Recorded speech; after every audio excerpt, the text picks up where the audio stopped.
How's it going? It's not working. Sorry, Jesse. Okay. Um,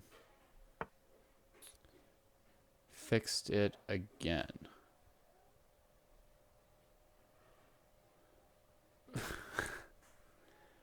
All right. Someone's saying it's perfect now, so let's give it a shot some more. Oops, I accidentally clicked away. So we were at h6 here, and Jesse was explaining how it can be annoying for white to handle the threats against f2 here. Hmm. He moved the a pawn, just gave g5. Interesting.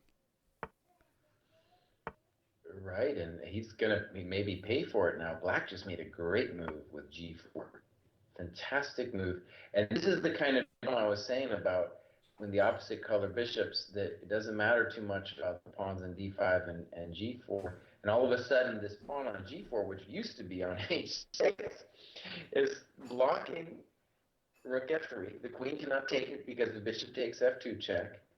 And black has a real initiative that it's dangerous now, very dangerous for white, very dangerous. So rook Yeah. d2 is played, and we're expecting now rook f6 Okay. to keep the pressure on the f pawn. Now, if rook Um, f6, can he try the move d6 in response? Perhaps, and That's that must be what he's. So that's kind of, yeah, that's the drama. Black says no. I'm rather going to play queen e7, and that's a great move because now we're threatening queen e1, king h2, rook h6. And you cannot play rook e3 because you got a bishop on c5. In fact, oh, very nice move. Very nice move.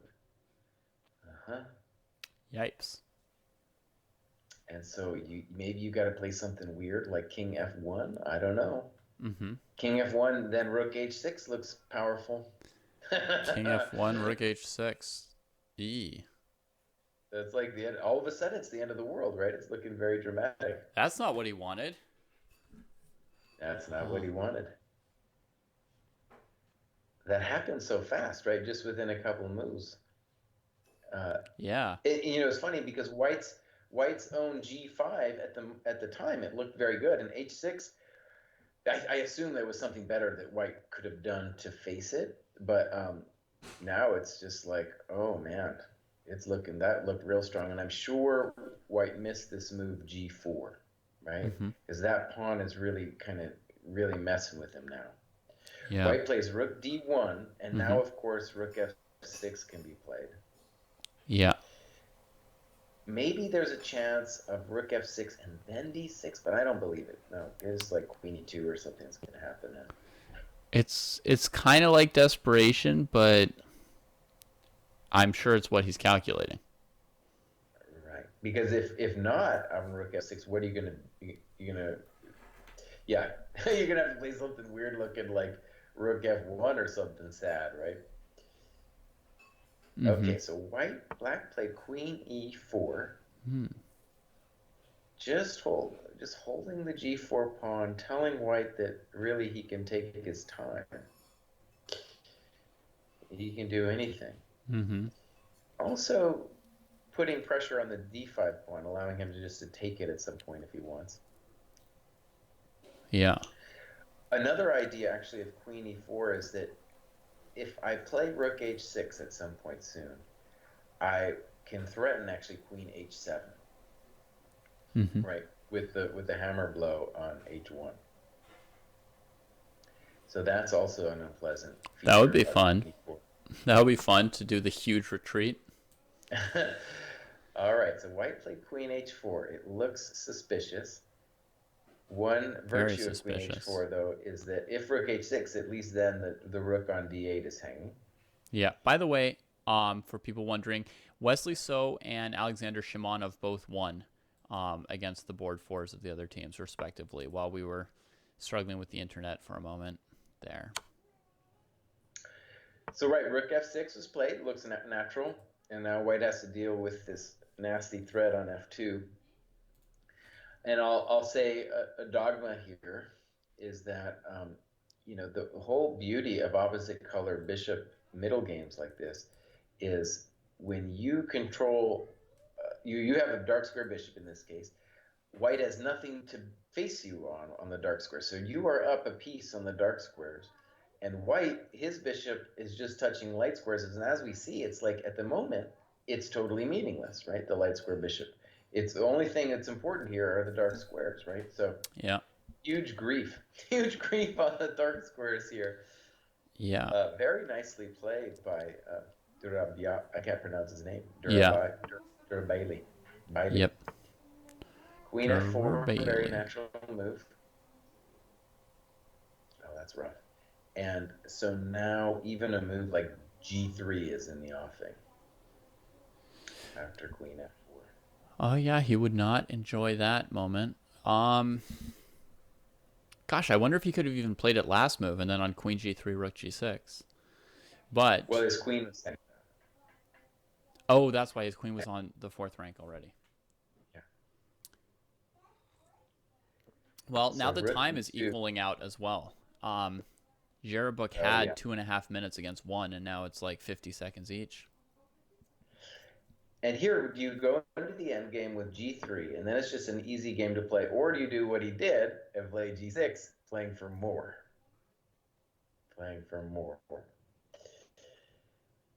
g6 is kind of, I guess the intention is to play king g7 and rook h8. Mm-hmm. That's got to be it. White plays king f1, king g7 immediately played, and rook h8. You got to deal with rook h8, and it's a real hassle. Yeah, that's mate. G3 was played. I mean, queen f3 looks strong. There might be something better. I don't see how that's gonna help. If queen f3, he must be planning rook d3. And then you just go like queen f5, and you're still threatened there, and it all happened. I'm the soothsayer. Oh, you got it today. You're on, Jesse. Yeah, now rook h8 is coming, and I don't know what you do about that. And if you play rook e8, then the rook on d1. His queen was also trapped, Jesse. His queen was also trapped. So the only way to stop mate and get his queen out was to go to g1 with the queen. A counter. Ooh, white's got it. Ooh. A counter that doesn't really work. Sorry, now rook buddy. h5 at the end here, right? Yeah, rook h5, end of the game. You gotta play king b1 or something. Maybe bishop b4. Bishop b4. Bishop. Wait. That rook a2 is also strong. Oh, that's pretty easy, yeah. Oh, bishop c6, nice move. Rook h2 is a very strong move. Here you really see the attack potential. My goodness. That's just sick. Bishop b4 comes. Sure, yeah. I'll come to b4 if you want me there. He isn't done. He isn't done yet. Oh, I'm surprised that he even took the rook with his bishop. Rook h3. You gotta play king b2 now, yeah. And yeah, black's gotta be a little careful, but bishop b7 now, g3. Uh-oh. Whoa, what happened there? I don't know. But black definitely shouldn't have traded his bishop for that stupid rook. He was really risking there. Oh, black made it a little harder for himself than he wanted to. I guess on a7 he had rook takes b7 check. That's what he's using. That's his dirty trick. Yeah. f5 now. Alex Dyer, the white bishop was stopping rook h1 checkmate. But black could have still checkmated if they'd played correctly. Oh, g2. Very nice move. g2. Yeah. Very nice move. And then the queen, it should be over. Yep. Check to the miserable queen. I was very impressed with black's play here. Yeah. Very nice game from black. This is a mate. Yeah. That was rough. That was rough for white to have those 2 extra pawns and just have to slowly watch your opponent checkmate you on the king side. Oh, man, that was a good game. That was a good game. All right, well, the other board is still going. Board 2. Yep. We got one last game. 9 seconds for Sweerts to convert his rook against knight position. It looks like he's still kind of struggling to do it. And so if black wins, then they're even, right? Am I got that right? Yeah. And there you That's go. right. He needs to win to equalize it. And he's got 9 seconds, so it's a little bit rough. But it looks like he might have trapped the knight on e1. Yeah, that knight's Yeah. got a real problem. Yeah. So that is a major issue. If he didn't have the b pawn, white could play, bishop b4 and then king f2. You still couldn't take on e1. But let's imagine like you do take on if the, let's just imagine like I take everything, but the white king gets. Yeah, he just resigned. Okay, so there it is. We have Yep. a great match. It's tied, Yep. which Off to told the me tied. races. Off to the races, everybody. Off to the races. Now, there's going to be 5-minute breaks between rounds, I believe. That's how it was going earlier today. Mm-hmm. So that gives us a chance to, like, quickly point out a couple other things about what's going on to everybody. For example, we've got this scene I set up somewhere here, which shows a bunch of the top players playing today. For St. Louis, we got Wesley So, and then facing him, 3 different windmill players: Robson, Shimanov, Nizhnik. Which I did this way to sort of show the group approach that Webster's using, where they've got, I believe 6 GMs exactly trading off games today, trying to sort of mob Wesley and the Archbishops. I think. And this next round, David, go ahead. Oh yeah, go. No, you go. I was just going to say this next round looks especially dubious for Webster, like of their strategy. They're significantly outrated on boards 2, 3, and 4. Right? They got they got some guys and they're GMs, but they're like 2460 GMs. And the other guys, we just saw how powerful Swirtz and Zerabuk are. They're fantastic players. And yeah, that's going to be tough. So Webster, this is a key round for them. This is where they could get blown out, right? This is where it could all end. Maybe another thing I guess I'll say is for St. Louis, this guy Spencer Lehman. I don't know anything about him, but he has got to be a hero today. He needs to win like one game. At some point, the guy needs to win one game or 1.5. I mean, I think if Spencer scores 1 point today, the Archbishops are heavily favored. And Actually, I just understood something too. So what Yeah. Webster did now is, yes, it's true what I just said about the underrateds now on boards 2 and 3, but their board 4, this guy Grabinski is a totally reasonable player at 2,300. And so he's the one I get it. He's the one now that they're bringing in. So that's their thing. So check it out. Aaron Grabinski has a score of 4.5 out of 6 with a performance rating of 2560 FIDE. That's their board 4. So, the odds of him scoring an upset here or there against Swirtz or somebody else is really notable or significant, right? In the first round, they sacked board 1 on purpose by playing an 1800 on board 1 in order to have a 2600 on board 3 to play against the board 2 of St. Louis, a strategy that they also used last week against San Jose Hackers. But now they bring in their more balanced lineup, and now they're going to fight them like tooth or nail for every point on every board.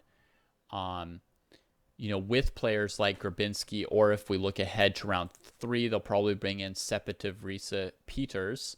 And Sepetiv Risa Peters comes in at only 2229, but he also has a performance rating of 7.5 out of 13. That means he's a board 4 and he's scoring more than 2-2 per match on average. Right? Yeah. And a performance rating of like 2450 FIDE. So actually, one of the things that's really carried Webster has been the scoring of their 4th boards. And I think that's partly because their GMs are helping those board 4s get ready. Okay, yeah. So from here on, Webster won't be sacking any points. Their board 4s are going to be trying to claw something away from Swirtz and Zerabuk and whoever else they play. And they've started now here, David. And all right, let's get back to it. We got a great game with Wesley going on already. And one thing I like these positions. I've played this kind of weird stuff as white before, and white definitely has a nice advantage. while you were talking, but nothing significant. But while you were Hmm. talking, I was thinking about it, and last week, what was interesting was we saw that everyone thought Nakamura was going to blaze through the event, and in fact, it wasn't easy for him, right? And so when we think about St. Louis, Wesley has to win like every game, right? Yeah. He needs to win every game. And I kind of think he will. Right. I do believe he totally can win every game. Oh, I have to And fix one other thing. Sorry. But oh, go yes, ahead. continue. Continue telling people things. I just won't catch it all.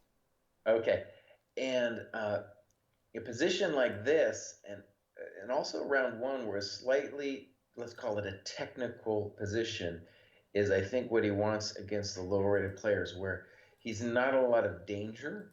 He can play it without thinking too much, try to get a lead on the clock. And right here, like the problem that Black has to worry about is at some point, White is going to play knight d5, and it's going to become really annoying. The knight on g4, no one knows if it's supposed to be there. Black probably also owes White a tempo at some point with d6, and there he does, he plays it. And now is an interesting point, but I do believe in White simply because Black has several pieces that are a little bit misplaced. For example, bishop h3 is an interesting move. That might be controversial, but maybe one hope that Black has is just kind of like a question. Could he possibly leave his king in the center and put it on a square like d7? That's a possible dream for Black. And Hmm. if he were able to do that, then he could tell White, well, I've got an extra piece. Hmm. I don't know how easy that's going to be, especially because the bishop can always go to h3, but I guess that's a hope for Black. My sense with two rooks and four minor pieces on the board is that you still need to castle. Right.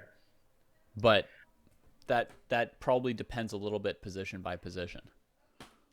That's right, because we don't know what White's going to do when you're just playing d6 because you figure that pawn's going to get attacked at some point down the road anyway. Yeah. So you play d6 and you see what he does, and there it is, knight d5, just like I said, and Wow. I would have kind also of played. I would have also played knight b5, like Dennis Boros is suggesting in chat. But you were right, knight d5. well, kind of like the old school thing here is you're telling Black, first of all, if you want a castle, you're going to have to take my knight. Yeah. If you take my knight, I have a long-term dream of putting my knight on f3 on c6. Also, simply my rook on c6, right? And actually, it would be a little bit similar to round one of Wesley's, where in that game it was the elephant on d3, and Yeah. here it would be the elephant on c6, Yeah. right? If he gets a piece on c6 supported by that bishop on g2, it's a real problem. So for And anyone so this wondering is what about Jesse's comment, he's saying that Black can't castle because the e7 pawn is undefended. That's why he's saying that to castle, Black would have to take on d5. The other option is to come up with some other gymnastic for defending the pawn, like bishop f6 or some other concession. mm-hmm, But there's no easy right, way to cover this pawn. So that must be why Wesley played knight d5 so quickly. right. And well, Black has several moves to choose from. He could consider king d7. It's a little frightening to me because of bishop h3, but he could think about it. Mm-hmm. Um, the other thing I'm sure he's thinking about is like, can I in some way take and play knight c5? But I don't think he can because b4 always comes and then the rook is going to land on c8, right? You're going to have a problem. Yeah. Yeah. I think that Black is a tempo short of having an okay position. He needs to already have his rooks connected when knight d5 gets played. Okay, so knight f6 was played. Mm-hmm. And at the least that we did know that knight had to do something about himself. Yeah, that's true. Yeah, White does need to find a reasonable move. Yeah, okay. At least there's several moves he could consider. Bishop c3 is one. Mm-hmm. That Bishop, certainly actually, the works. knight on e6 controls the bishop on g7, though, so there's no problem. You just play knight d5 on bishop c3. Mm-hmm. So that's knight f6 is a good move. I have a feeling there is an answer, but I don't see it yet for White. Right? I don't know what it is. Yeah. Because then normally I would love to play a move like knight d4, but the knight on e6 is stopping me. Yeah, I mean, I was actually calculating knight d4 this whole time, Jesse, because there's the idea of knight d4, knight d4, knight f6 check, and taking on b7, but knight d4 doesn't work. So I already No, checked it that. doesn't work.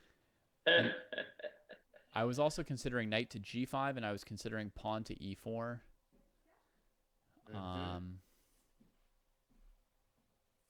Yeah, it looks like bishop c3 doesn't do what you want after knight takes d5. The tempo doesn't No. actually work out.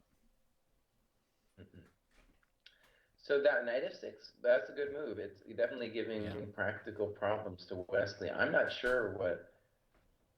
Oh, another thing though is like, let's just ask a simple question. Are you really threatening to take on d5? I think the answer is no. I don't think you're ready to take on d5. Because the rook is going to land on c8 at the bottom of all that. If I play a3 to try it out.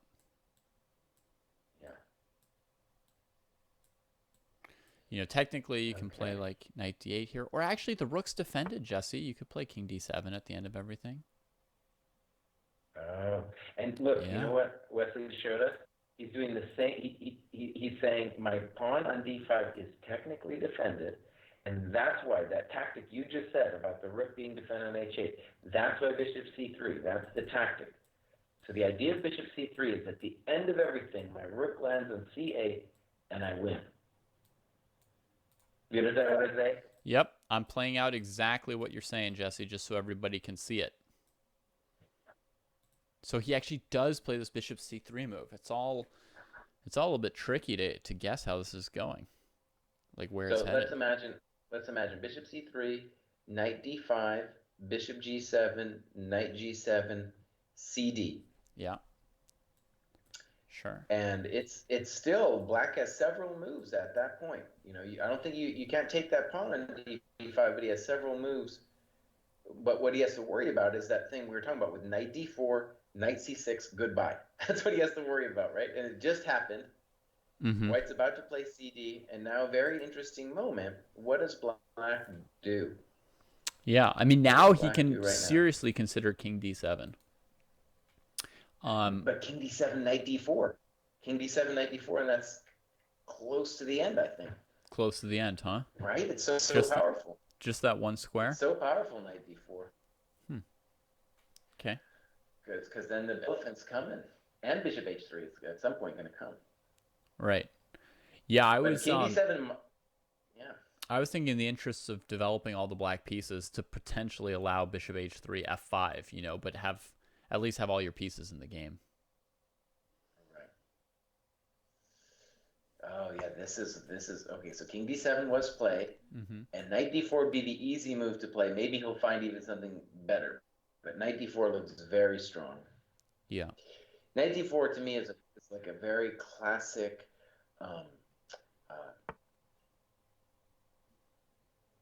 he did Catalan find something. Type position. Knight g5, very, very good. He found another spot. I think the trick is if f6, then I can play, I think, knight e6. Yeah, you can certainly play knight e6. There might even be some... Yeah, that's brutal. You can also play bishop h3. Also seems good after f6. That's right, yeah. Honestly, I still like knight d4 just from an aesthetic point of view better, but knight g5 obviously gives black a lot of grief. But yeah, this f7's annoying, and the rook also has to cover h7. This is super tough.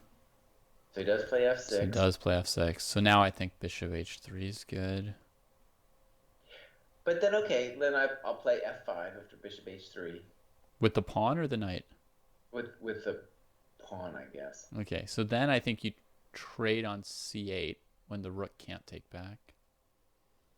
But check this out. I'm gonna say he plays knight e6. We'll see. We'll have a little debate here. I think he's gonna play knight e6 because then you got to play something like knight f5. Knight f5. You're right though. You won that one, Bruce. Sorry, man. You won that debate. You're the one who wanted to make it a competition. So now, I always want to make it a competition. So now he's got a couple things he could do from here. He could go rook takes rook or e4. E4 makes a lot sense. Yeah, I decided that rook takes rook, rook takes rook, knight h7, rook c2 was probably the wrong way to play. Yeah. Right? So the threat on h7 doesn't actually keep black from recapturing on the c file with his rook. So instead, e4. Oh, Mr. Bruce, I like my move better. Here, Okay. here, white isn't threatening actually anything. So He's basically, not. if you're wrong about something, then suddenly Wesley's wrong instead of you. It's like Hey, classic chess player. I admitted. Remember, I admitted when that b4 move in round 1. I admitted that it was in fact a good move. So I That's can true. admit it. That's I true. can You admit can. it. Um, Um. so okay, let me try to guess what's going on here. H6, and now Wesley does have to come up with some genius moves. For Yeah. example, if you play knight e6 immediately, I think black gets to play knight takes e6 Right. and hold, I think, everything together. So I the think. question is, oh, he just plays knight f3. He doesn't He care. already moved. Yeah. I was gonna say I think there's some weird fancy stuff with knight f7, rook to f8, pawn takes f5, but apparently he didn't need it. No, actually, you know what? Okay, I'll admit it. I'll admit it, Mr. Bruce. That was pretty sneaky what he did, because now we're still coming to the dream square of d4. Mm-hmm. Oh, Black And played well. Black yeah, played well. Look what he did. he's gonna trade Now, and play knight h4 now. I think, or I don't know. I yeah, can't say for sure. no, I think you're right. I think you're right. But even rook e1 now might be interesting. But trading knight h4 looks like the easy way to go, and looks like that's what's going to happen too. So black's gonna want to play like king d8 after knight h4, maybe with the idea of knight g6, fe4. Yeah, that sounds right. It isn't over yet. No, it's not at all over. I mean, I don't even see a way to come out ahead of pawn yet. So black is thinking about whether you want to do king d8 or maybe king c7. Mm-hmm. Oh, wait, there we go. King c8, knight h4, and now I guess king d8 to hold the e7 squared. That happens. Yep. Knight d6, and now we're anticipating fe, knight f4. Oh, Ooh. okay. So one thing about this position is very nice for white is that the knight on g7 doesn't have any great squares. Yeah. Yeah. And That's if nice. you play knight e6, then knight e6 will come and we'll have some kind of discovered check. Yep. The only route for this knight through e6 allows knight e6, and then he's got to be really sure that there's nothing winning for white there. There might not be. There might not be. Yeah, there might not be. But the other good thing too is white's pieces grip black's position pretty good, and now if nothing else, white just walks his king up to e3. Well, I mean, black really needs to do something pretty immediate because I think the simple threat is bishop g2. Yeah. And then bishop e4. So knight e8 would be going for knight f6. He just has to make sure that knight e6 doesn't do something bad. Right. Maybe bishop c8 is another option, and if bishop g2, then bishop f5. Ah, okay. So he's got another option as well.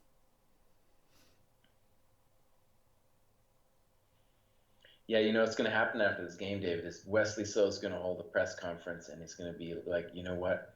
Cry was right. I should have just played knight f4, knight d4. I shouldn't have messed with the bishop h3 check. Yeah. Yeah. If he's listening to you.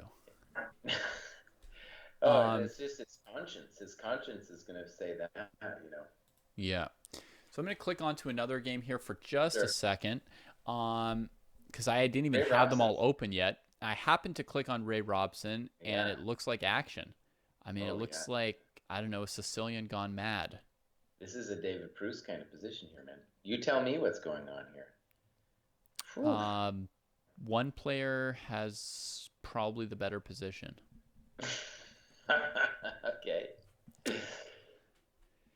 Ray, by the way, is the other Webster player other than the board fours who has a phenomenal performance so far this year. Right. Ray's performance rating is 2780 FIDE. So, really performing way above his rating. This move h5 is very cold-blooded. I mean, he's basically saying black will never have a chance to do anything with the fork. Right. And I'm just going to play h6 someday and crush you open. Yeah. I guess For that's any what he's for saying. any for any noobs out there, um, black at the moment can't take either piece because of rook to e8. Um, so now we're getting a question. What about bishop d7 followed Yeah, by claiming that you're now forked? good What's the question. deal there? And I think what black, I'm not certain about this, but like one thing bishop d7 will do is it will cut the queen from the king side. Now, is that a big deal? I don't know, but I think that's part of the intuition is that, of course, bishop d7 is the natural move. By the way, black also gets to think about knight c4. That's also a very natural move. Yeah. And white, I guess, is saying that h6 we're gonna sack a piece and we're gonna roll it all up, Yeah. right? So, for example, let's do a variation. Bishop d7, h6. Let's say you take the bishop. You could take the knight Sure. if you want, but Yeah. then hg, king takes, queen g2, something like that, right? And the claim Right. is simply that you're toast. The Yeah. claim is simply that you're toast. Yeah. And I think another interesting point I just realized about h5, this is very powerful, this move h5, is that if knight c4 now, white's just going to coolly play queen g2. And the intention is, again, h6, and I want that pressure on the g7 square. Wow, David, h5, bro. Hmm. What a move. What a move, man. I mean, Very you. calm. Like he's forked and he's just like, dude, I don't care. I'm going. I'm going in for h5. Yeah. I mean, maybe you don't get out to a lot of open Sicilians or something, but H5 is that's how you play the open Sicilian. This Yeah, is that's how you do it. kind Yeah. of standard fare for Ray and the open Sicilian. Probably you just go, you move your pawns on the king side. When they attack your pieces, you like hope you can get away with it, and you keep pushing your pawns. Okay, David, hold on. But I think he gets more props than that though, because think about it. Your pieces are forked, Yeah, and you calmly play h5. yeah, And think about it, h6 it isn't like the end of the world for right. black if we It's get not h6. obvious how strong H6 is. You're just kind of Right. like hoping that you're getting closer. That's right. And the more I look at it, though, it looks especially devastating. And I think that's the real problem with Bishop D7 is it really does. It cuts the queen from the defense of all those squares on the king's side. So Bishop D7, H6, and I can't even give you, specific variations. It just looks bad, Yeah, right? It just looks real bad. totally. Um, Well, your old friend Arun suggests one calculation here. He suggests Okay. bishop d7, Yeah. h6, pawn takes knight, h takes g7 check, Yeah. king takes g7, rook to e7 check. If the Ooh. bishop takes the rook, he's got the queen. If Ooh. the king takes the bishop on g6, he goes queen g2, king Mm-hmm. f5, queen g4. Hello. Yeah. How's it Hello. going?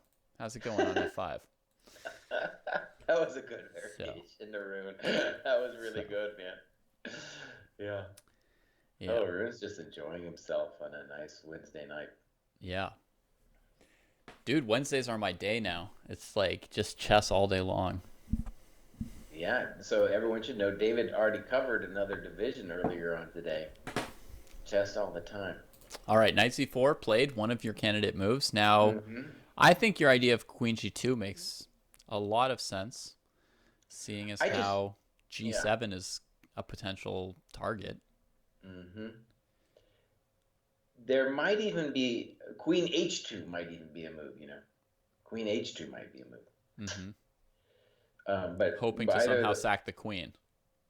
well, also that when I play H6, I just have more pressure, right? I'm ready to play HG with the Yeah, full bomb. Yeah. yeah, that's right.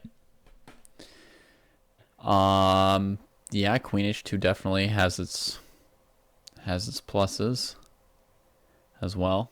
They both look good, so I guess Ray's giving it a moment's thought. Wow. I'm just gonna I'm just going to click around real quick, everybody. Don't worry, we'll get back to this. I just want to see if, I just want to get a quick evaluation on some of these other games. We've got Swiertz against Grabinski, and material is equal. So there's that. Grabinski is, in the game, it seems. And then we've got Manuel Leon Hoyos playing white against Spencer Lehman, and he has a knight and 2 pawns against a rook. So, also anybody's game. 10 minutes against 6 seconds. Oh yeah, Spencer Lehman might have his. Oh yeah, only had 6 seconds. Yeah, that might be a significant aspect of this position. I mean, when it's that big a difference. Yeah. The Grabinski game just had an interesting move played, d6. And that looks very challenging. I think the idea is, just, oh my God, it's very challenging. Knight f7 check. So he's coming, what, bishop d5 next? Bishop d5 happened, yeah. And if knight e6, then just knight g5. And I think the reason was that he played knight f7 before bishop d5 was that if he had played bishop d5 first, black had bishop g6. So knight f7 was a nice intermezzo to get that going first. And it looks real bad for black. It looks really bad. I don't know what you're supposed to do here. Yeah, that's tough. And this is, in a lot of ways, Grabinski is the one who needs to be a hero because St. Louis has this guy who's 1900, and he's expected to lose. But Grabinski, that's where all their rating points are being spent in this round, right? Yeah. Yeah, Grabinski, they would love to get something from him, and so far it's going well for Swiertz. Let's check back in on Wesley's endgame. Sure. Looks like he managed to win a pawn. Oh, that's a very unpleasant endgame, right? Very unpleasant. Yes. I don't know about knight d3, though. Well, if the king goes to d5, he has a fork on b4. Oh, I see it. And if king e4, you're just going to play f3. King e4, he would play f3, and the king still has to go to f5. So that's right. So now he does go to e4. Yep. Oh, that was clever. And now the idea is, since the pawn is on b4, now we can go to king d5 and dream of king c4. Wow. However, okay, I'm guessing now bishop b1 might have been stronger, but all right. Yeah. But anyway, awesome as this is, let's go back to the open, Sicilian. All right. Let's do it. So, all right, queen g2 happened. Queen g2 happened. Yep. And then bishop c5. Bishop c5. Okay. So his idea is to put the bishop on d4 and then on b2. The knight retreats. The knight retreats, yeah. Okay. And black plays bishop e6. Finished his development. But now h6, now h6. he gets it. It looks over to me. I don't know what you're supposed to do there. Mm-hmm. King e7. That's not healthy. Hey, he finished his development. Now his rooks can see each other finally. They're like, oh, yeah. My long-lost cousin. I think white just plays hg. It says thank you very much. But okay, maybe there's some dream. I guess black, what white has to worry about, right, is at some point black just plays ef and then plants a piece on e3. Maybe with check, right? I think some move of the g6 bishop looks dangerous here. There's so many nice moves for white, right? Yeah. Yeah. If bishop d3, maybe black is intending like g5, but white just plays hg. Okay. He says thank you very much. Simple move. Simple move. Maybe if you moved the light squared bishop, black could have played g5. Maybe. Yeah, I agree. That was a fear. Yeah. And then I'm guessing queen h1, but rook h1 probably also wins. Queen happened. I think black's only hope now is to play ef. I don't think it's going to work, but I think it's his hope. Oh, to answer bishop f5 with knight e5? Yeah, or e3 or something like that. Mm-hmm. Mm-hmm. I have a feeling something terrible is going to happen to him after EF, though. I Like do have really that terrible. feeling. Yeah. Yeah, I mean, I see one option: bishop takes, bishop, king takes, and then queen h8. And any defense of the rook and the g8 queen threat will at least allow white knight takes bishop check on c5, followed by continuing checks. What a great game. Yeah, Yeah, Robson's having great fun one. here. And Grabinski has resigned here, Right. down the exchange to the pin, just like we saw it would happen after knight g5. The queen moves, takes. He's just going to lose an exchange, and he also lost his bishop. Oops. And Wesley just won Because too. of queen f8. All these games are being decided suddenly. Wesley wins this endgame, and Manuel Leon Hoyos wins his So the good position. Spencer Lehman lost his second in a row. Yeah. But his team, what's going to happen here? So that's 2 points for the Archbishops and 1 point for Webster. So if Ray wins this game here, that would only equalize the match. Keep it at 2-2. Right. So rook to g8 played after queen h1, focusing on blockading that g pawn. But now the very simple bishop h6. Finally, the bishop's been there. Oh, let's figure this out. How long has the bishop been on f4? Since move 18. It's been forked since move 18, and then it moved away on move 27. That's how long that bishop was forked. In fact, it moved to f4 when there was already a pawn on e5. And then it just hung out there forever. And finally, bishop h6. And now, like you said in the first round, we've got another position with a material advantage, and the same player has the compensation as well. That's right. Yes. He's got his opponent's king in the center, and attacking chances against the king in the center. Plus, he's got the extra pawn on the 7th. That's right. And he didn't even deign to take the bishop on c5.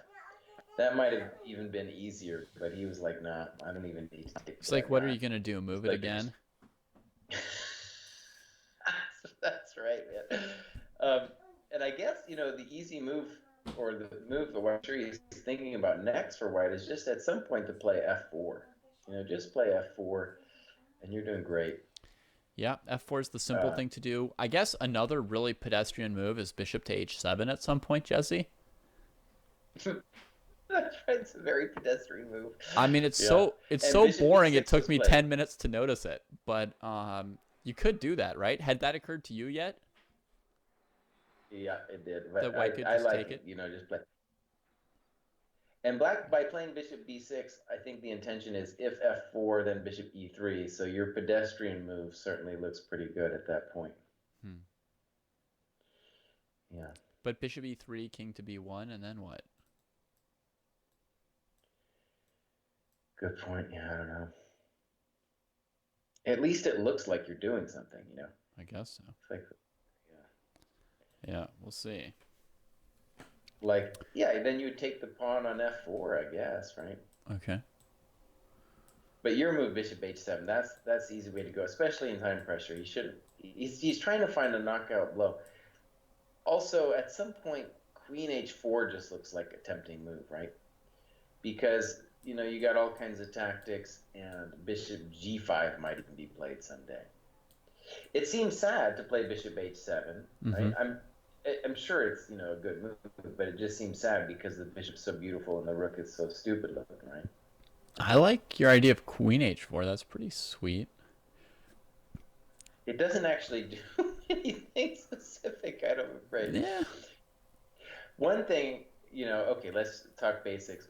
One small problem that white has is the knight on b3 doesn't totally know what it's doing in life. Right. And that's why taking on c5, last move, would have been, before bishop h6, would have made some sense. He goes ahead and goes for it.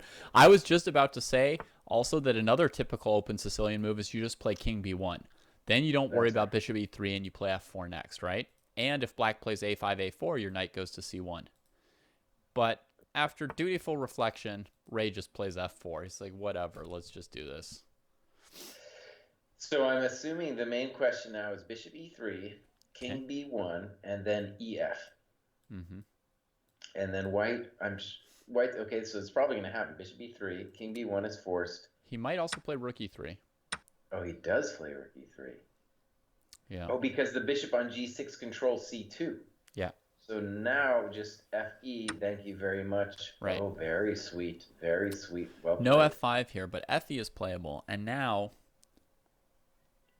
there's Queen either e5 is queen forced to hold the e5, knight. queen b7, or... Yeah, that's the intention. Yeah, he does it. That's pretty cold. And if bishop d7, at the very least, we have queen b4. We might have something better, but he does queen b4. He does the check.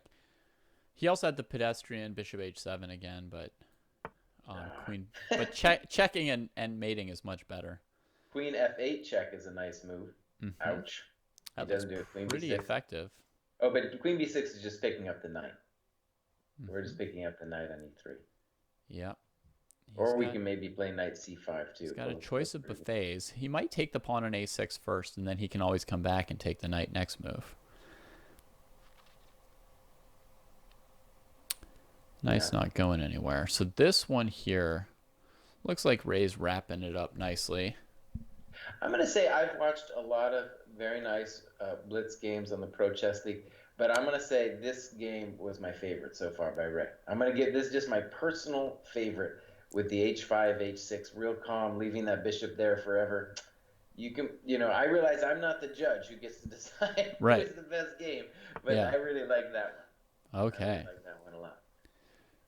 Cool. Queen b6, we come back, and now he has a choice again of buffets. Queen takes e3. Mm-hmm. So this means, with Ray winning, that we're tied again, right? Yep. Yep. So this is going to be great. And let's preview the next round here. We got round 3, and again, St. Louis keeps all their same guys. And Wesley's going to play Dur Bailey. Spirit's going to play Robeson. Zarabuk is going to play this guy I've never heard of, Seppa Peters. Seppa de Vriesa Peters. He's their ace, man. He's their ace? He's their ace. They're board 4. He comes in. He beats the other team's board 4s. I mean, his performance rating is 2450. And then poor Spencer has to be outrated again, 400 points again by Jayaram Ashwin. Yep. And that poor Spencer, man, we called this a long time ago. If St. Louis is going to win, they need Spencer to get 1 point, right, or 1.5. Yeah, right. He needs something like that. Yeah. Well, I think the Archbishops might be able to win it without him scoring anything. Frankly, it seems like it could happen as we see Ray winning this game on time. With 3 pawns and 2 pieces against the rook, it was certainly not something he could ever mess up. Can you help me out, Bruce? Can you just put me down as that's my favorite game of the chess league? Got it. All right, buddy. Thanks. So noted. So noted. I write it down. Game of the week or game of the year? So far, it's game of the year. You've watched more games than I have. I was, before I was covering the Atlantic Division, and I was looking at those games. So I'm new to the Pacific Division. Yeah. I know you've been following the Pacific games real close. Yeah. It was definitely a great game. I've seen a lot of good games this year. Surprisingly many good games, given my expectations for 15-minute chess. Not usually ranking with a 24-game world championship match between Kasparov and Karpov, but some good stuff it has turned out. So so back to pairings, I guess, for a second here. So Wesley faces Durar Bailey next with black. The next guy to take a shot at Wesley. The only team that has really put any pressure on Wesley that I've seen was pretty much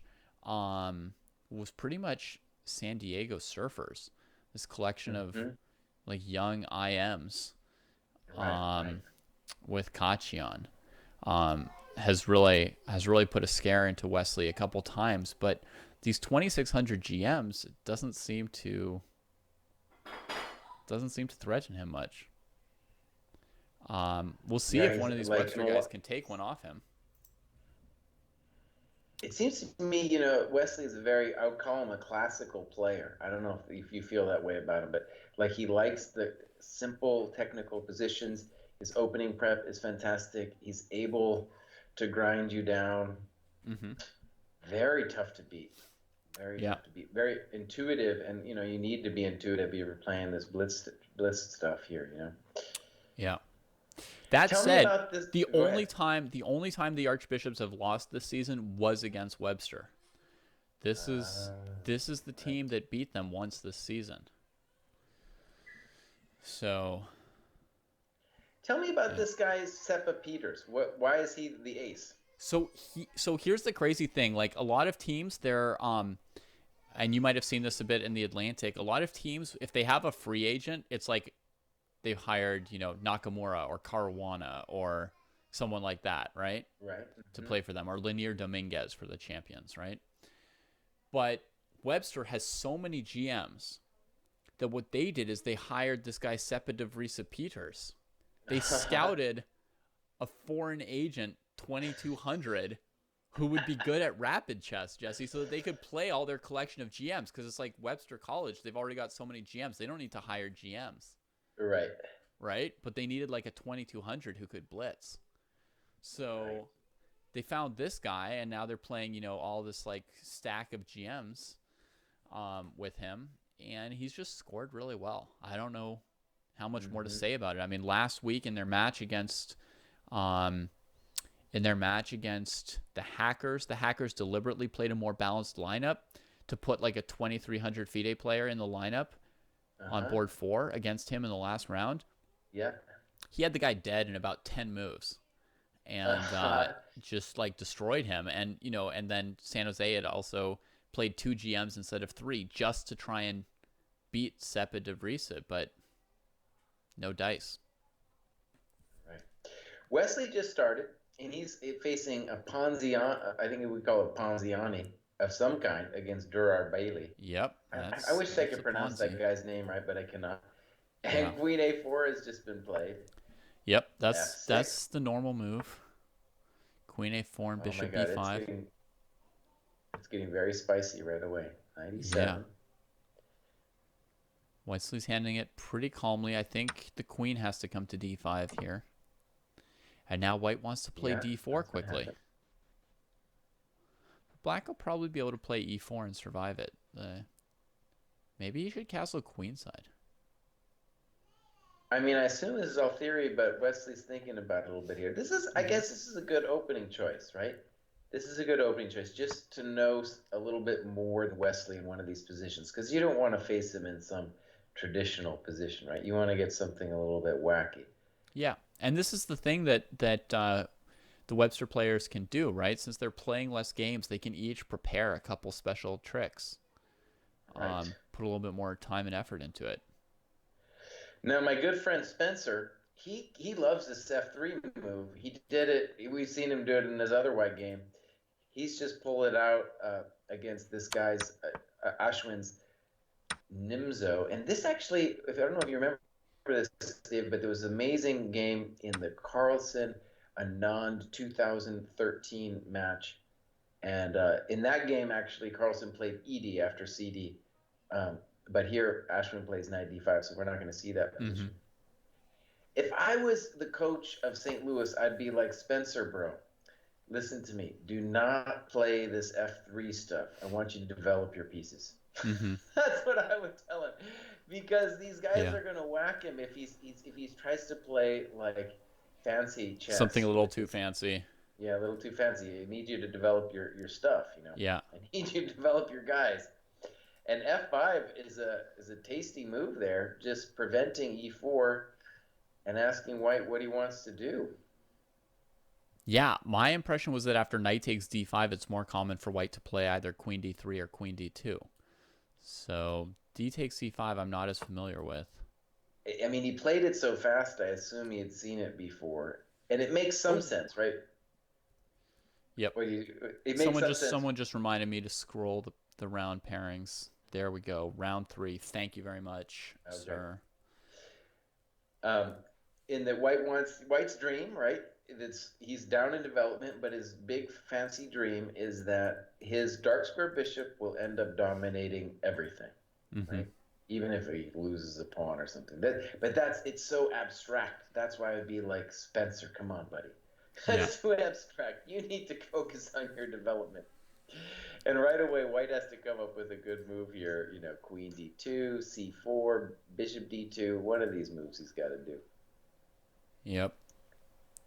All right, here's your first chance to see Sepa de Vrisa in action, Jesse. All right, He's I'm got ready. black against the 2600 GM as he tags in for the Webster Windmills. And he's playing a Pirtz defense. And Yeah. here on move 7, we see him break with e5.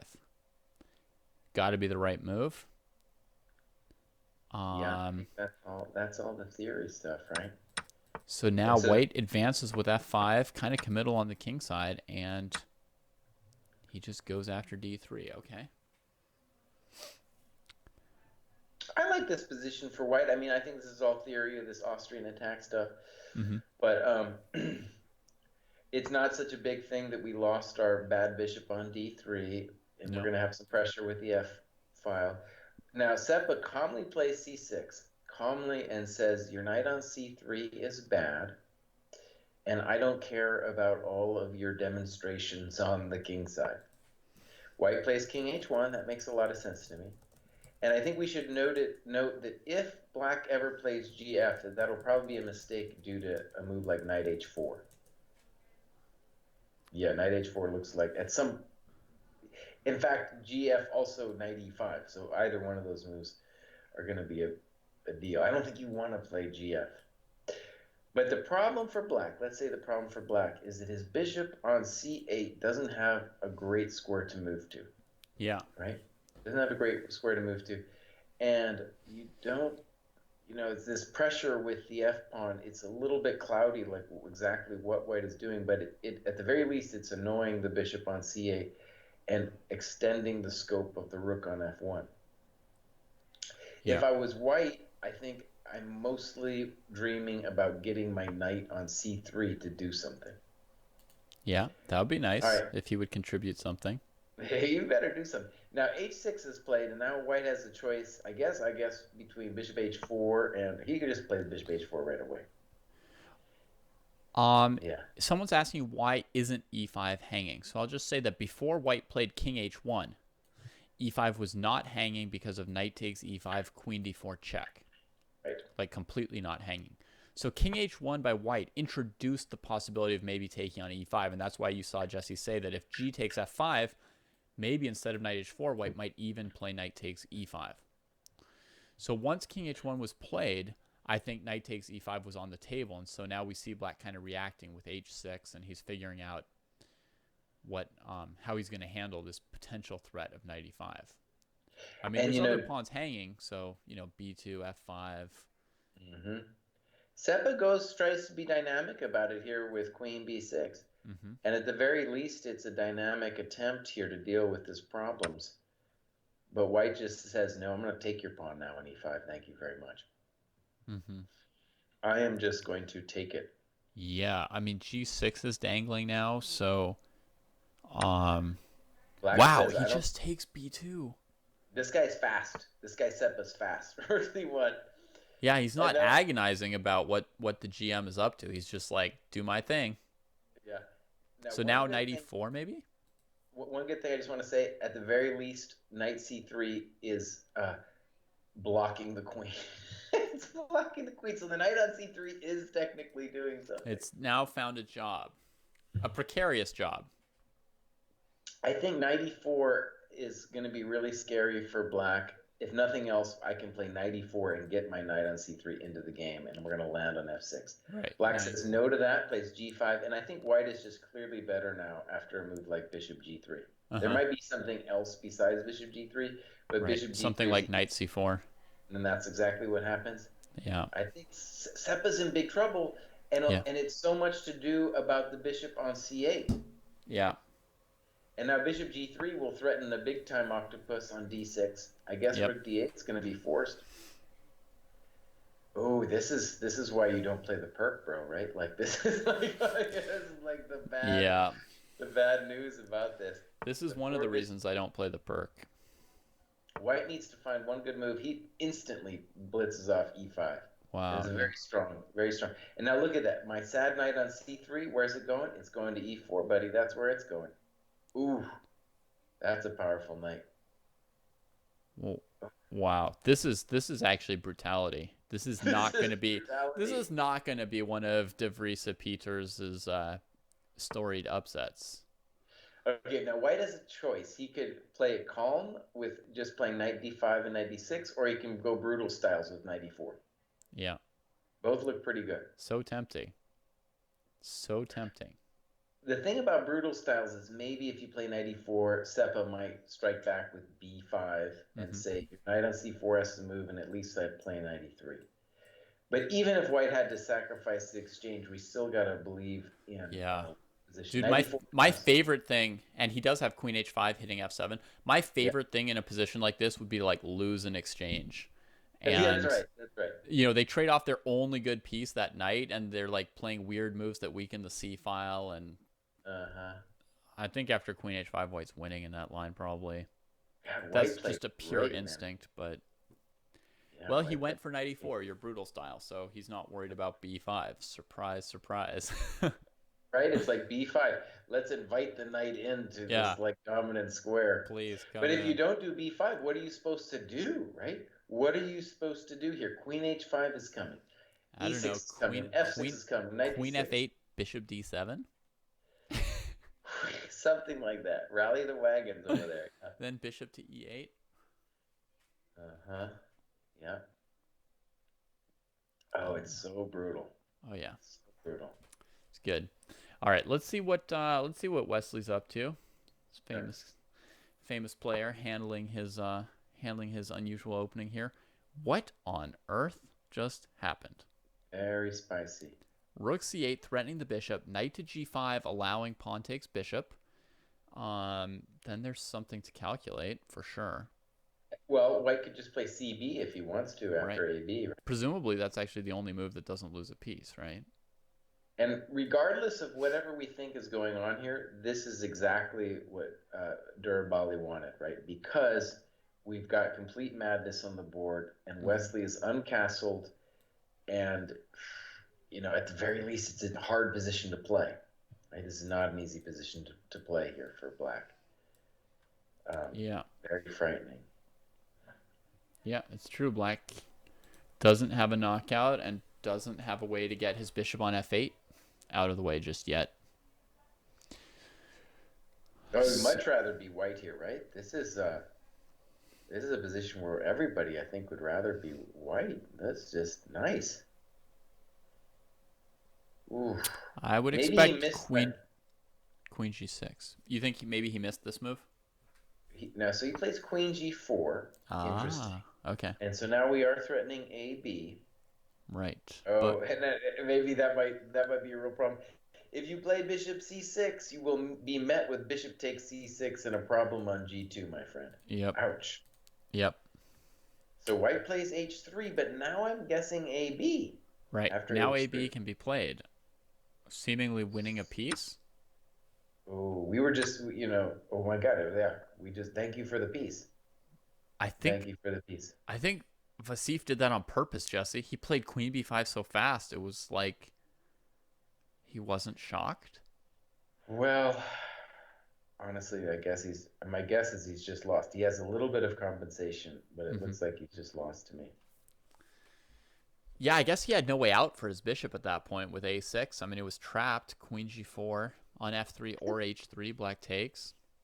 Now, David, you accused me of never admitting I was wrong. Yeah. But look, after knight G5, I was like, oh my God, Black's in such trouble. And then he just plays Queen G4, and, Right. and we're like, uh-oh. And like wins in like 10 seconds. What's the problem?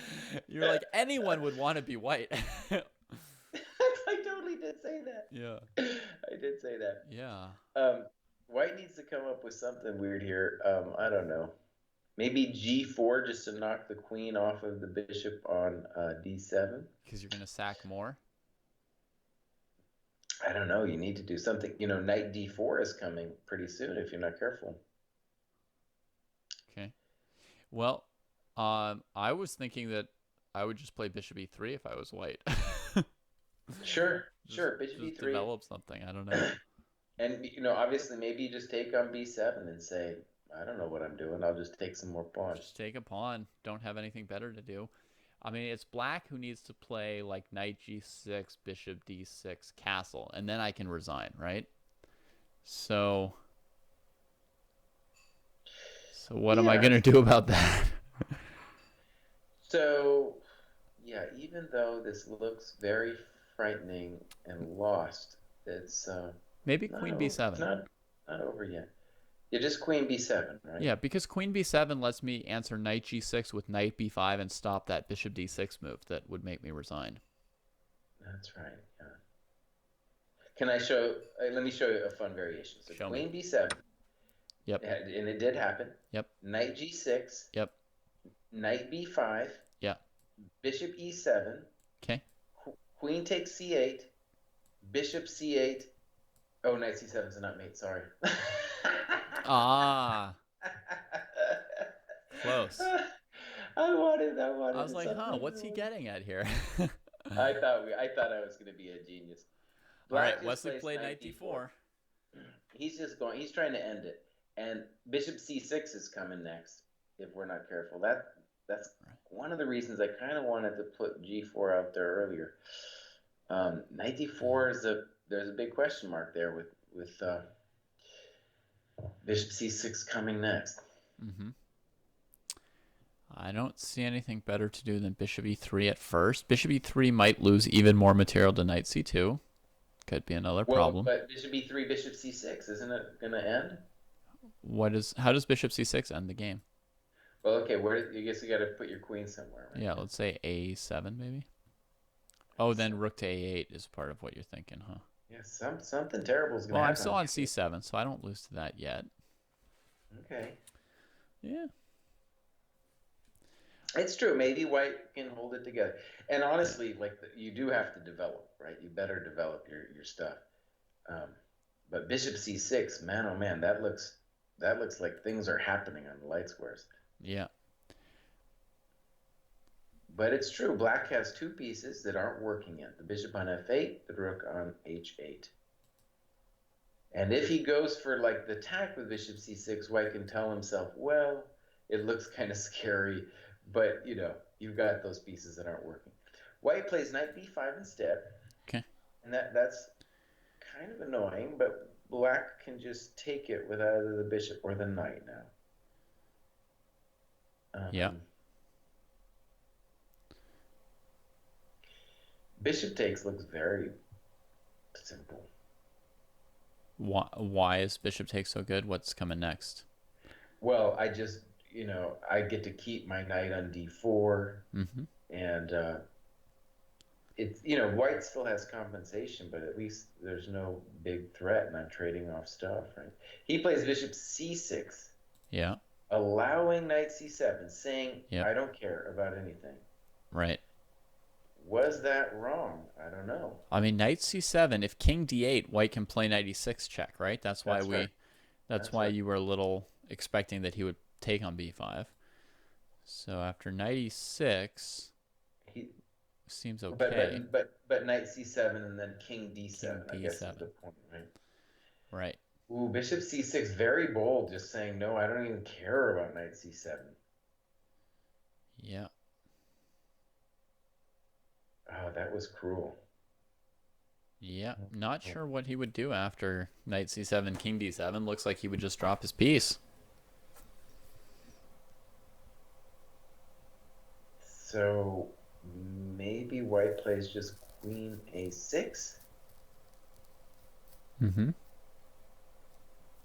Sure. But then, in contrast to your bishop e3 variation, black is really, in a lot of ways, just up a tempo. right? Yeah. So queen a6 does happen. This doesn't look good for white. Doesn't look good for white. Nope. Well, at least rook a8, knight c7 is a blunder, so there's not that end in sight yet. How about this? Can I play knight b5 and now rook a8? I think that's what's going to happen. Ooh. Nasty. Ooh. Wesley doesn't Oh, miss I one of called these. that one. I called Wesley that does one, not buddy. miss one of these. Ooh. Yeah. God, Wesley's strong, Ooh. man. Really strong. Yeah. All right, check this out. The other brutality, knight to d6. After knight d6, nothing happened until like 30 seconds ago. He thought for like 4 minutes. Then finally, he played rook d7, covering f7. Queen h5, looking at it some more. Queen d4, f6. So now if bishop h8, he can take on h6.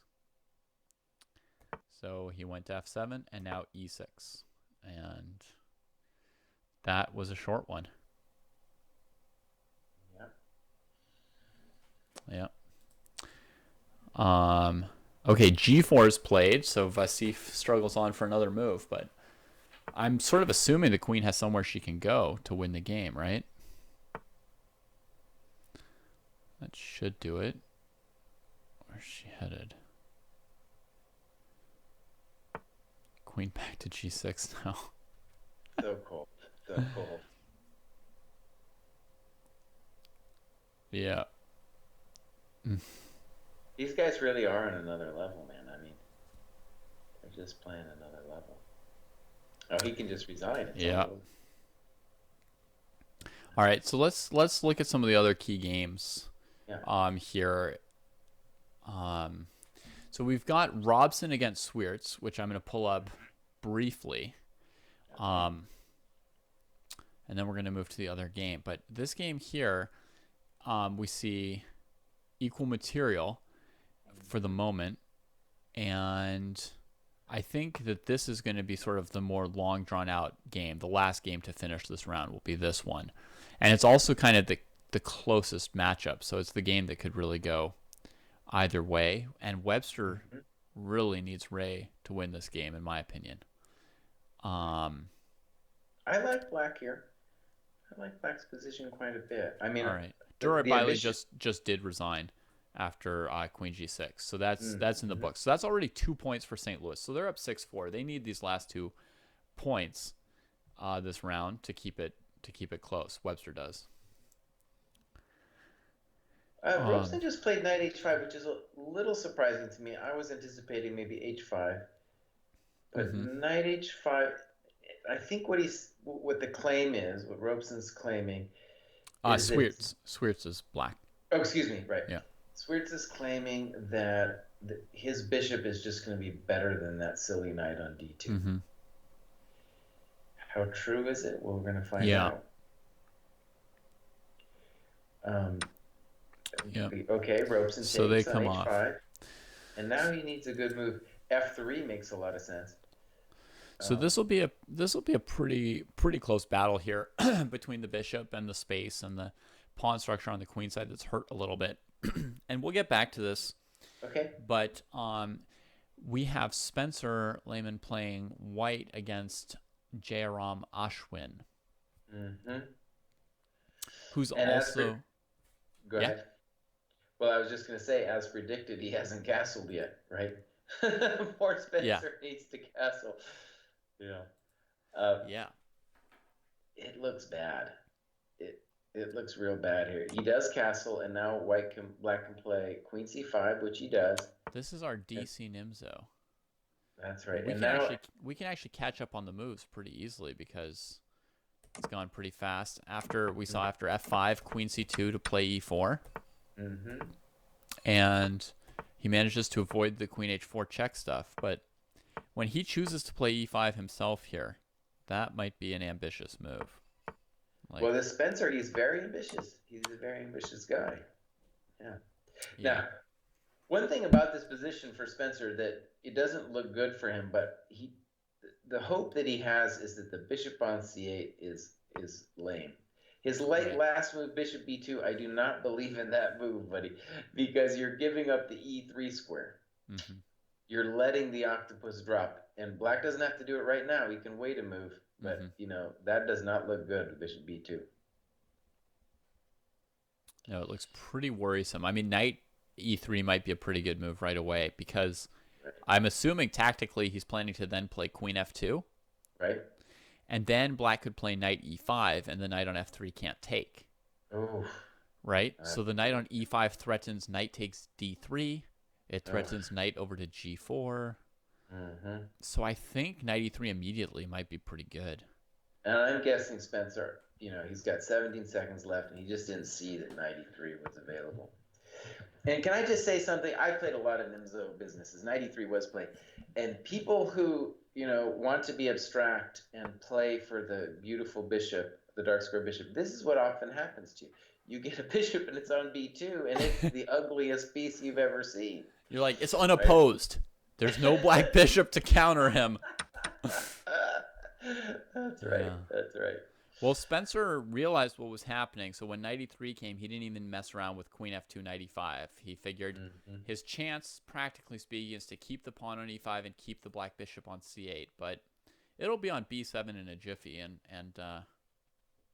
well, let's give him some props. He does have a threat of queen e4 that black has to deal with. Okay. And the bishop on c8 is still bad. So I'm sure black can solve that, but in a practical game, Ashwin does have to do something. Now, my monitor is showing that Spencer just lost on time, but I assume that's not the case. Yeah, I assume that's not quite the case. Sometimes it doesn't. I mean, he also played rook takes f1, so it should be black's time running. This just happens every now and then. But we do know that he's low on time. Right. So that's not looking great for him at the moment. I'm going to click over back to Ray and Darius. And f5 has been played, improving the bishop further, I think. Absolutely, yeah. Yeah? I mean, he doesn't have his target on e4 anymore, but he's got a sweet diagonal. I really like the way black's played this, yeah.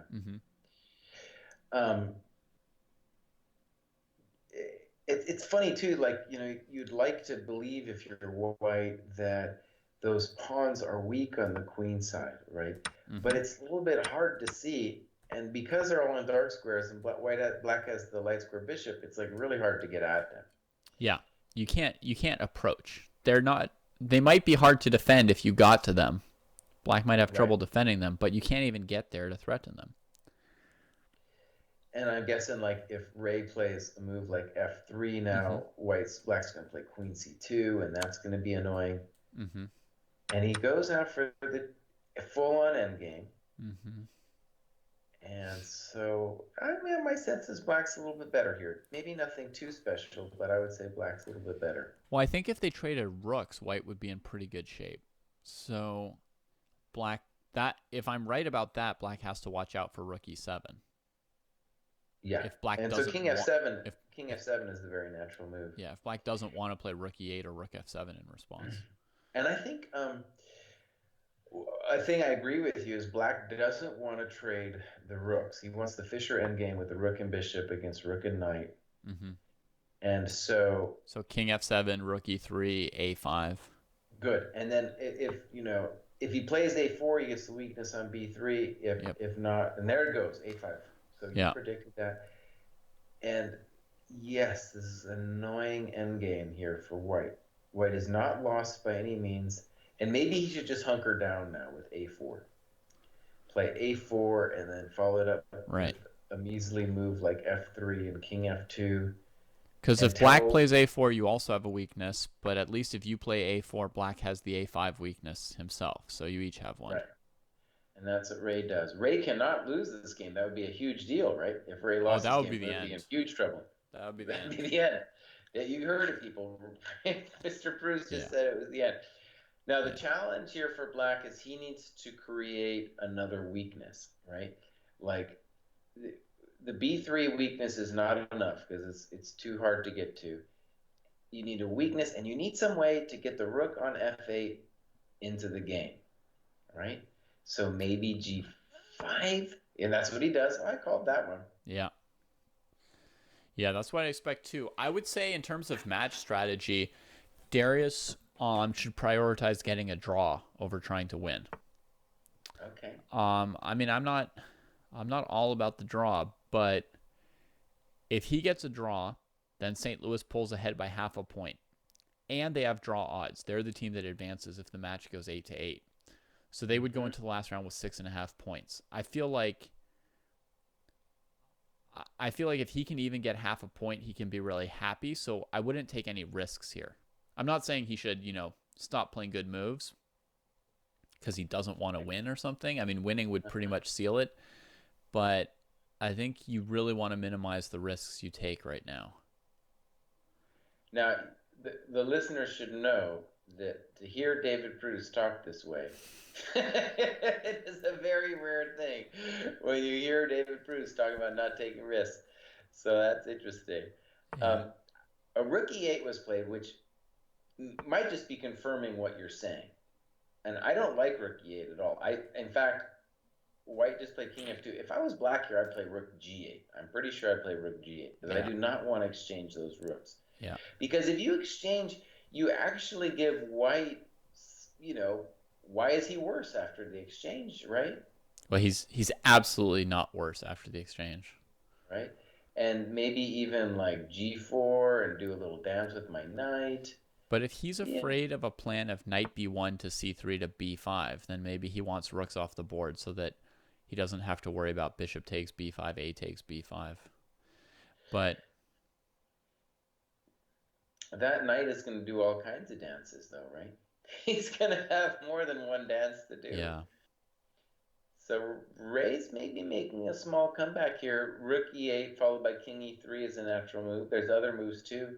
At some point to play g4 is a thought, you know. But rook e8 and king e3 is a natural move. The problem for the black bishop, right, is it's hard to get around. Maybe actually black's hope or thought is if rook e8, then bishop e8, and I'm going to try to come to g6 as quick as possible to threaten bishop c2. There's problems with that, though, because while you're doing that, the knight is going to play things like knight e4 and c3 and talk to d5 and that kind of business. yeah, yeah. I don't really feel like black's better, but I don't know. Maybe we'll find out. At this point, no, I think I'd rather be white. I mean, it is in terms of a practical thing, because since the bishop's not breaking through, I feel like my knight has all the chances. I'm not sure I understood king e2. Just leaving that tension. Leaving the tension, and I guess the point is clear. Black is hoping to put the bishop on g6. Yep. Let's quickly see how Jairam handled that queen e4 threat after he won the exchange, because that game ended pretty quickly. So he played rook f7, allowed queen e4, and just moved his king out. Queen h7, then he took on e5. Queen h8, he came out some more, just traded some pieces. Huh. And there he was, king in the center, but up an exchange and got the e-pawn. And he just won. I guess he either won on time or black just said it. White just said I've had enough. White just lost on time here, but I mean, queen h7, he's losing to queen e1 or queen f5 or something. So yeah, so that's how that one was converted. Now back and to maybe Ray and Swears. One cool thing that I admire about what Ashman did is he said, you know what, if I can get that white rook off like he does with knight e5, then I shouldn't get mated. Right. In a blitz game, you never know. You never know, right? Right. But it just in principle, I think that's what he must have told himself. He's like, my king is safe because if he ever tries to get at me with his knight or his rook, he's just going to have to trade them, and there won't be anything left, really. That was a nice game. Yeah. Yeah, nice game. All right, so as we expected, this is the final game here.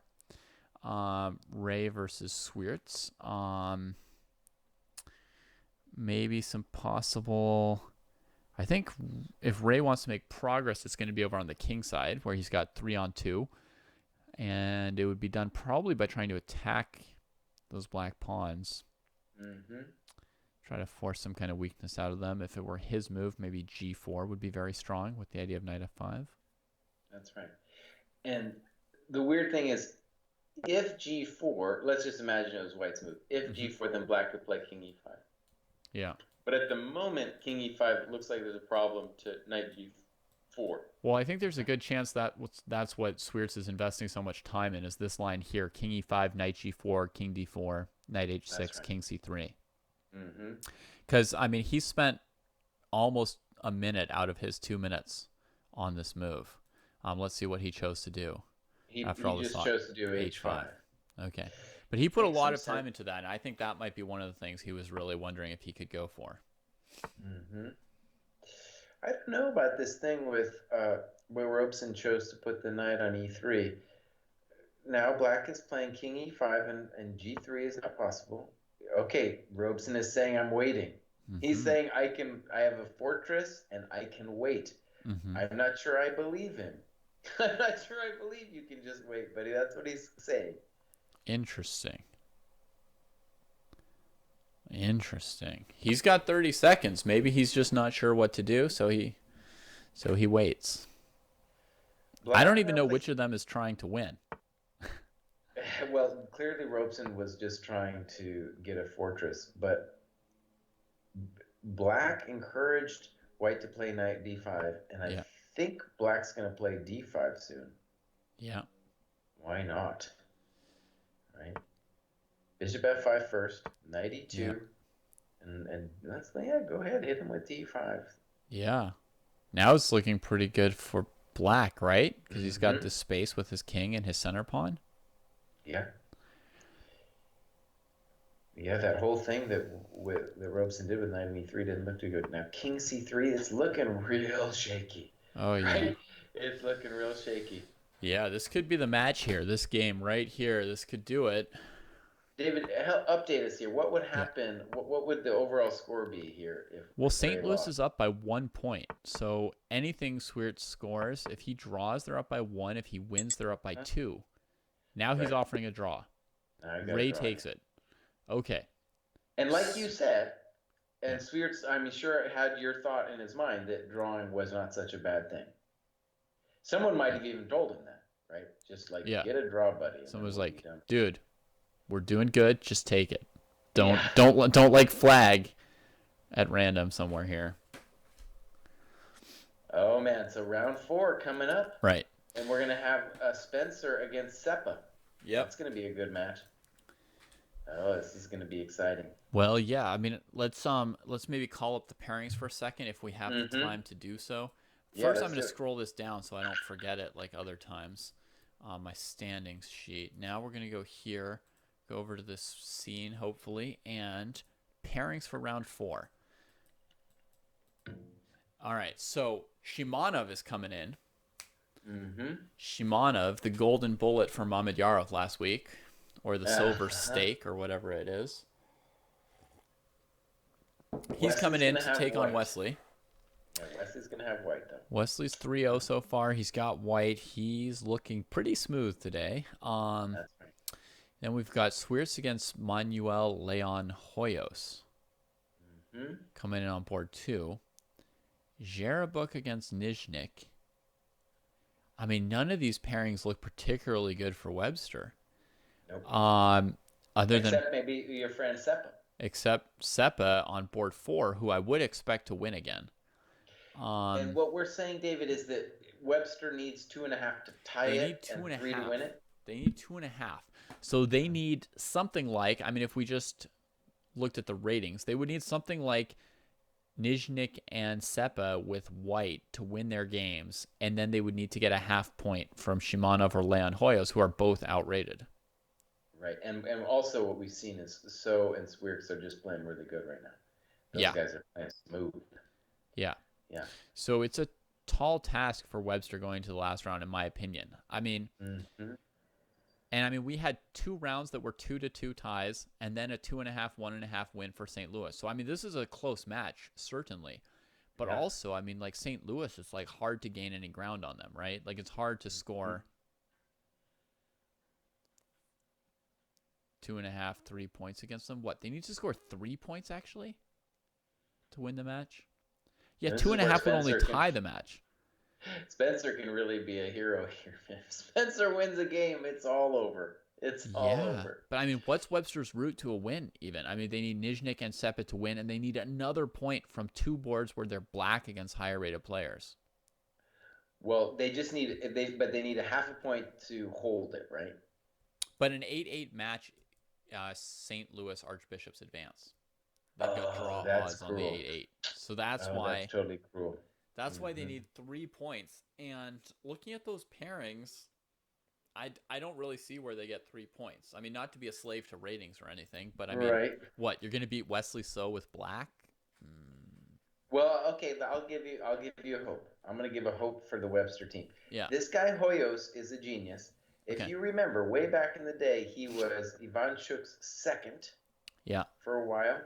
And so Yeah. even though his rating's lower, he has been much higher. And at one point, he was Mexico's number one. And so the Yeah. rating, it might be a little bit deceptive Yeah, with you're him. right. I think he was 2,600, actually.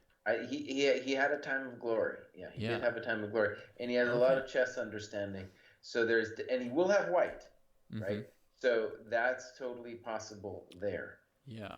Um, I think it's very hard, and I just want to say, Nizhnik beating Zarabuk not going to be easy because Nizhnik has black, and Zarabuk's been playing great. All right. And Right? Leon Hoyos did win his first game today against Spencer. So he's, nothing bad has happened to him today. He's not traumatized. He's still full of hope, personally speaking, Right. A chess player who's been winning thinks that nothing can go wrong to them and that they're about to win again. And Yeah. that's just the natural course of the universe. So, the team might be behind by 1 inch or 2 inches at this point, but Leon Hoyos might have the confidence. Yeah. But they kind of needed Robson to win that game somehow, right? I mean, that was like a key game for the match. Robson was lucky not to lose that game. Yeah, it's true. And Sphere, I feel like someone talked to him. They were like, buddy, just get a draw. It's okay. Yeah. Right? Because you could definitely have pushed in that last position. It was totally possible to push there. Yeah. Yeah, but they're like, don't be a hero, right? Don't be a hero. Our hero is Wesley. You gotta know. You gotta know if you're the superhero or the sidekick sometimes. All right, Wesley has started, and we got. All right. Looks like we're gonna get a Here he King's Indian comes. here going. Wesley versus Shimanov. This is the opening that Shimanov played against Mamedyarov last week. King's Indian defense. Well, coming in for some more against Wesley So. Wesley is a real knight a6 now. Wesley is a real expert at this kind of thing. Oh my God. In fact, you know what I'm gonna guess? Wesley knew that Shimanov played the King's Indian and therefore played this move order to get the King's Indian. Yeah. Yeah. Well, they both seem unsurprised by what's happening based on the speed of play. That's right. Looks like nobody is surprised by what's happening so far. And let me give my amateur appreciation of this position. Okay. With this knight on a6, what Black is saying is that White will not be able to break through. So it's going to be a slower King's Indian. And what I mean by that is like a lot of King's Indian really fast, right? But in this one, since the knight on a6 is essentially out of play, and let me just be clear. Normally, White plays a3, b4, right? But now the knight is there to meet it. The knight on a6 is technically bad, but it's like holding White up. And that'll be the challenge for Wesley. In the meantime, though, it's a long road for Black to get his counterplay going. He wants to play f5 without, allowing bishop takes queen. For example, yeah. Yeah. Normally this knight will come to d3 to match the knight on a6 in the fight for these two squares. Then you play a3, b4. Then Black will play b6 to hold c5. And then if you want to really crack Black, instead of trading on c5 and playing on the b file, if you want more room than that to try and really crack them, you play a4, a5 with the tension still going between the b pawn and the c pawn. Oh yeah. So we'll see how much time Wesley thinks he has and what he goes for. He plays rook b1 instantly, Okay, and black plays interesting. h5, also very quick. So I think he might be leaving. Huh. I was wondering why rook b1 before knight d3, but I don't know the reason.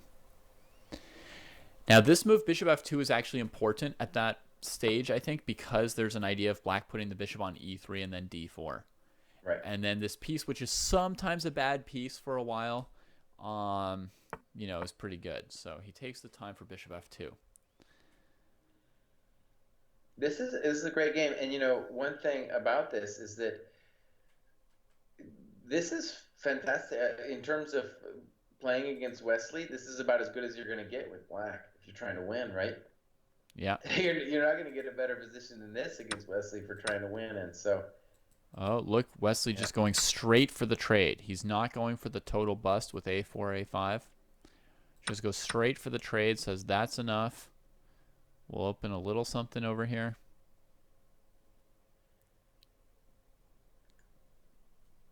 Shimanov very confident so far. Mm-hmm. And kind of like I said, that knight on a6, who is out of the game, is now totally reasonable. And that was the drama, that white, in order to break through on the queen side, had to activate that stupid knight. Mm-hmm.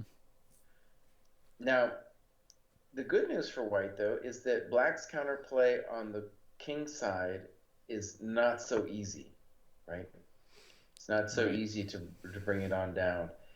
And your idea, by the way, of a4, a5 while the tension is still there is essentially still in play. Yeah. I mean, Shimanov kind of like tried to cheat Wesley, right? He was like, instead of playing this b takes c5 position, Uh-huh. right? That's What right. I want is I want to play knight takes c5, and then you're going to trade on c5 for me and get rid of that awful knight on a6, and I still get Mm-hmm. this position, Right. right? And Wesley said, well, look, you don't cheat Wesley So. So if you're going for knight c5, then he's going to bust you with a5. That's right. And Shimanov, yeah, it's kind of a difficult decision. And, you know, part of the danger for him, too, is like the knight on f7 isn't really doing anything. It's kind of an awkward looking piece. And so now a5 with the hope of just being able to shut it all down. Mm-hmm. Now, the easy move, maybe there's something better. The easy move would be to play knight c5. Oh, maybe the intention. I was going to say knight c5, bc, rook b7. But maybe the Okay. intention for Shimanov is on knight c5 to play dc so that you can play knight d6. Oh, so that's kind of interesting. Could be. Could be. It gives white one move to play d6, That's right. It gives you one move to go for it. right? And then like bishop c6 or e6, and then knight d5, and Uh-huh. I Wesley's I like, don't I know. don't, I don't want to hear any of it. I'm just going to play queen c2. Yeah, well, because I think Wesley, his idea is like, look, you tried to get this knight to c5 instead of a pawn there, right? You wanted me to just trade it so you could trade off your bad knight and have a pawn there, but like the deal's off. Like now you don't have a pawn on c5. He's going to double on the b file and attack this b6 pawn. Ooh, rook a6, one of the ugliest moves I've ever seen, Mr. Bruce. Oh, Ooh. yeah. There's a very famous quote from Jesse about what this kind of move is, rook to a6. Do you remember what my friend Jesse used to always tell me when people played moves like this? What did he tell you? Jesse calls this assuming the position. Oh, Just getting that's ready what to he's just doing. doggedly defend, right? No active hope in this rook's mind. Just Right. just Yeah, try to hold that poor b pawn up for 50 moves. it really is assuming the position. Yeah. And it's funny because he didn't have to do it like right then. He could have waited a move or two if No. he wanted to play like this. But He's let's like talk about, yeah. it's like Go ahead. it's like saying like, look, I'm not going to get depressed. I'm totally okay with this. Right? Like I don't mind. If you force me to play rook a6, you might think like, "Oh, he's hurting. I forced him passive." I'm like, "I don't care. My rooks just go to a6, dude. Don't expect me to blunder cuz I'm depressed." All right, now I'm going to say something though. I have seen so many games and where black has ended up winning in the King's Indian due to the Mhm. counterattack on the King's side. So even though it's what am I saying? I'm saying in my experience with the King's Indian, you can play really ugly moves and still have a chance to win. It doesn't Yeah. happen that way in other openings. In the King's Indian, you Yeah. always have a chance to win. Yeah. It's pretty weird. So rook fd1, It, perhaps with the intention of knight c5, dc, and then d6, kind of like what you were saying before. yeah. It's pretty weird because like this looks worse than the Budapest, right? This looks worse than all the like really maligned openings. Yet black Uh, still scores points sometimes. that's right. That's right. Yeah. And black's been holding back on playing f5. And I think part of it is like once you play f5, then white can always open the position. But it's like, it's so depressing if you don't play f5. And rook fd1 is a nice blitz move because you're just asking black, well, like, okay, you just played rook a6. Maybe I'm threatening knight c5. Maybe I'm not. What do you want to do about it? Yeah. Rook e8. Now that's an ugly move. Oh, that's an ugly move. So you like rook d1, but rook e8 is ugly, huh? But because rook e8 is basically saying, you know what, I'm never coming for you on the king's side, right? Yeah. Once you play rook e8, you're saying I'm never playing f5, Right. and if anything, I'm intending to assume the position with bishop f8. Yeah. Right? That's what he's saying with It's like I made it clear with rook a6. I'm okay. I mean, as far as I can tell, each of these rooks is overprotecting the most obscenely overprotected point on the board for each player, right? D5 and Yeah. E5. Uh-huh. So they're like, I'm solid. Well, I'm solid too. But let's glance around and just get Sure. like the 5-second impression of each opening. Yeah. So we see whether or not there's a path to a win for Webster in this match. So I'm clicking first to Swiertz against Manuel Leon Hoyos, the former 2600. And does his opening look promising? He's played a Banco Gambit. Does he have winning chances for black? Oh, he did quite well. No, he did. Yeah, he's got interesting play here. Okay. Oh, congratulations. Yeah. I like Plausible position for black. Well plausible done. position. So there's something there. All right. Now I check in on board 4. Sepidevresip Peters with white against Spencer Lehman. And something weird has already happened. It looks like black tried to play a Benoni and Seppa said no thanks. See, bishop b5 check. Right, he plays e6 trying to go for a Benoni. Trades, plays e5. No Benoni. It looks positive for white, but Yeah. not over yet. Looks very No. positive for white, honestly. Okay. So playable game in either direction. I mean, black's going to need to play like e4 and mess things up, not allow white to just play castles, rook e1, knight e5. But okay, let's click over here. We got Jerabuk defending with black against Nizhnik. So this is Webster's other white. They need to get both of these whites, maybe. Uh-huh. And Jerabuk has not had the best day so far. So how's Nizhnik looking here? I think Nizhnik is also 0-1 so far. Yeah, black looks solid enough, right? Yeah, he looks solid enough. Nizhnik needs to win this thing, obviously, right? Yeah, think so. And he's obviously, I'm guessing he's thinking about what kind of plan to play. B4 is kind of tempting, but it's not clear it actually does anything. And you would like to put the knight on f3 on some kind of sexy square, but not clear where that square would be. Yeah, right? Yeah. I would say this knight is like the next candidate for improvement here. So with that said, I don't think knight h4 to f5 is particularly likely to lead to a win. Nope. So maybe knight d2 to b1 to c3. That's gonna take forever, but yeah. And bishop f8 is, I guess, black's intention. Yeah. And it's a very good one. You just put some pressure on the e pawn. Yeah. And this so-called weakness on d6, very tough nut to crack. Yeah. White can claim that the bishop on e7 not so hot. Yeah. He just plays h3, nice and calm, and I assume black's now going to play bishop f8. But maybe let's do this. You asked for a 5-second impression. Yeah. I would say this could go any way. Yep. I like Hoyos' game. It's very complicated right now, but in principle, I like it. Yeah. Seppa looks like he's better against Spencer. Mm-hmm. And Wesley, he just took on c5, and we like him better, but I don't know. I'm going to say this is it's not winning by any means for Wesley. It's just a nice position. Yep. Yeah. Can we look at that for just a second, the Wesley game? Sure.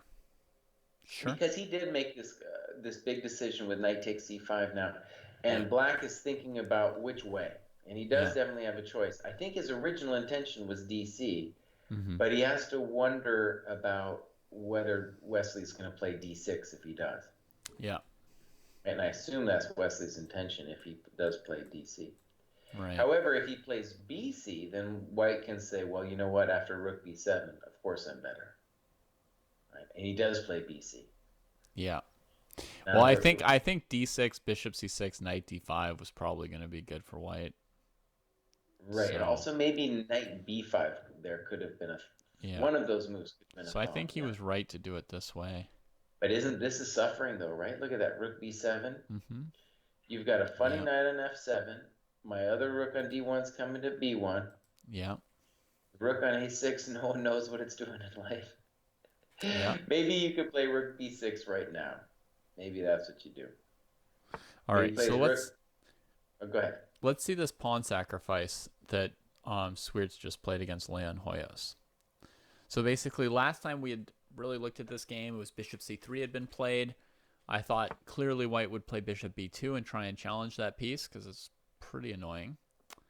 And then he responds with queen f6, supporting c3, with the idea of letting white take on c3. He takes back with his pawn, knight f1 and knight b4, something like this, right? And that the c pawn is going to be annoying rather than weak. So after he played queen f6, white fought back with e5. Yeah, interesting. Knight e5. Here, if knight e4, black probably plays knight f3 check, leaving white with some weaknesses. So white just trades. So what's his idea in giving up this pawn? Does he have serious compensation, or was this desperation? A little bit of desperation, I think, and he's hoping that the clearance of the e-pawn is going to give him the knight. First of all, it was terrible on d2, and now it at least has the e4 square. Mm-hmm. And also, the rook gets a little bit more scope. He could play knight e4 here immediately with some tactics, maybe, like knight e4, queen e7, knight takes c5. Good. Yeah, that's right. Something like this. And then if bishop takes b2, he has knight e6. And it seems like he's in good shape. It might not be over, though, there, because after knight e6, bishop c3. Mm-hmm. That's not over yet, but that's something like that is his intention. And I don't know, besides knight e4, I'm not clear what the idea would be. Right. I think it makes sense. And you'll see, I think strong players often do this, is Leon Hoyos got a good position out of the opening, and instead of suffering, white has decided to play actively. Right? And it's just, if black gets one more move, he's going to play things like knight f4, and it's not going to be pleasant. Right? So you better do something quick.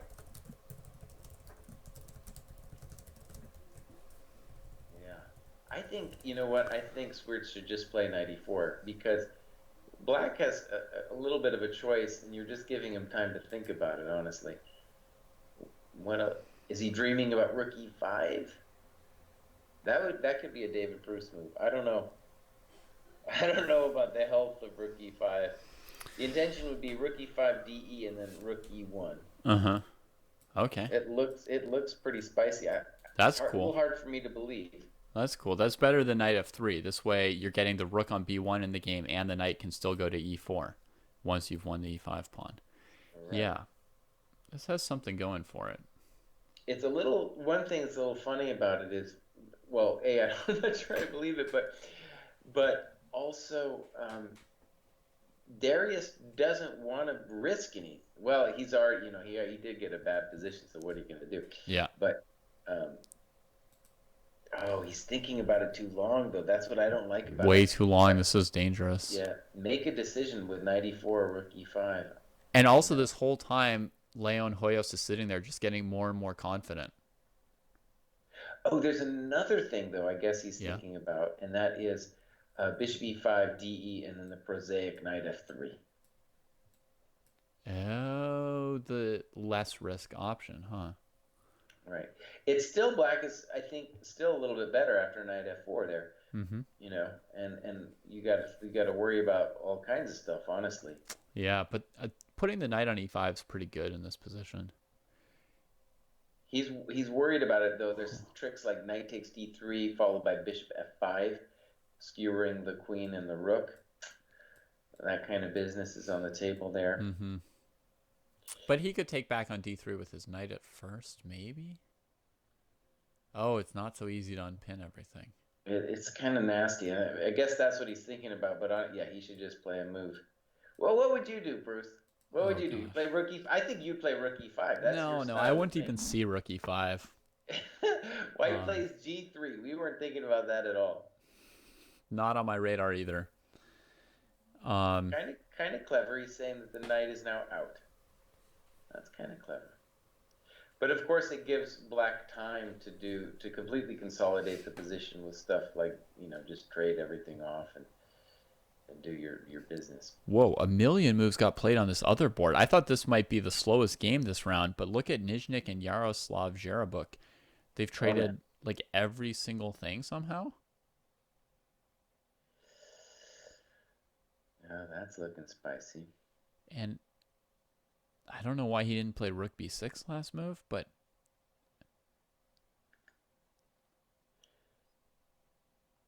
huh.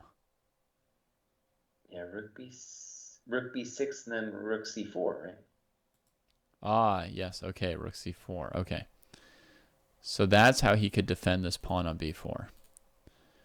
So, Bishop g6. Bishop g6, very nice move. Very nice move. Because we're saying I don't care about 96 and you winning the pawn. I only care about c2. yeah. That's the only thing I care about. Yeah, and he's ready to take on c2, or he's ready to play rook c4 himself next. That's right. Uh, Now here's the question though. On 96, are you going into the corner with king g8?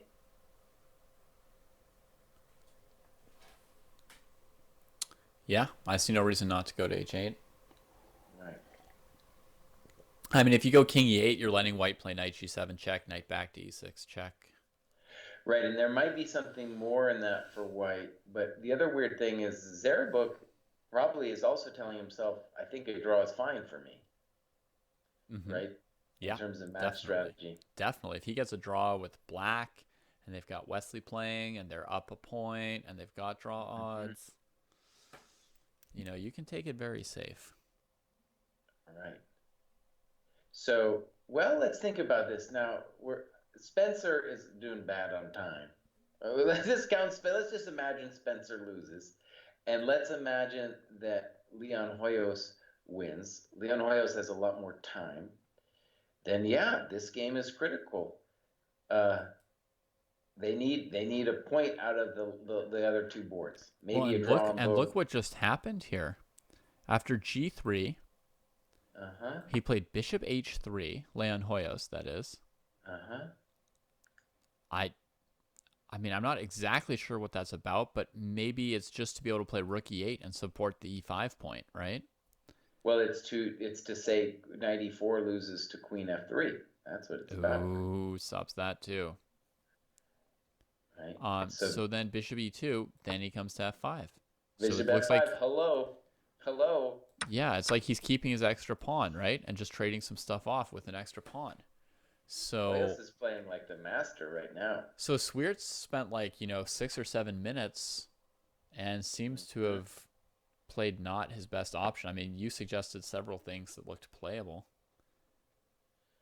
This which looks bad. Now just he doesn't really does work. have he does have the hope. Okay, he does have a hope here, and that is that the knight on g7 isn't so hot. However, Hmm. we do know that black can always play knight f5 or e6 to d4, Right. and And like he can give a. Go ahead. if he loses the e5 pawn but gets his knight to d4, he still has a great position. Right, and Spears just said no. I'm not going to let you do that. I'm playing Yep. h5. Yep. Um, that's a good move. Rook e8, rook d1. Okay, white has chances to hold this. To Hmm. get that rook to d5, it's not going to be so easy. Yep. Okay. Yeah, black Mm, needs to threaten f5 or something here. Certainly not right. easy. Or you But just play knight f5. Or you just play knight f5 and say, okay, you can take my knight, and queen a6 was played.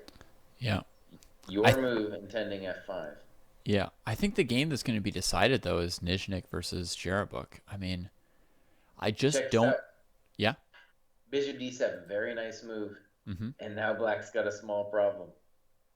All right. Is his small problem the two rooks that are hanging, That's right. It's a small and then the problem. I think e5 pawn? I think I think Queen A6 was too much. You needed to play Knight F5 because now you're gonna. Oh, it's not gonna be easy. The knight on G7 is bad. It's That's quite just a bad. bad piece. So like if Rook D8, if nothing else, I've got Queen takes E5. Thank you very Nothing much. wrong with Right. queen takes e5, and the knight on g7 is still terrible, and both rooks are better than black's. Ooh, Right. just And if like I just winning out of nowhere. That and that I can position. always do things like Bishop C6 to D5. Mm-hmm.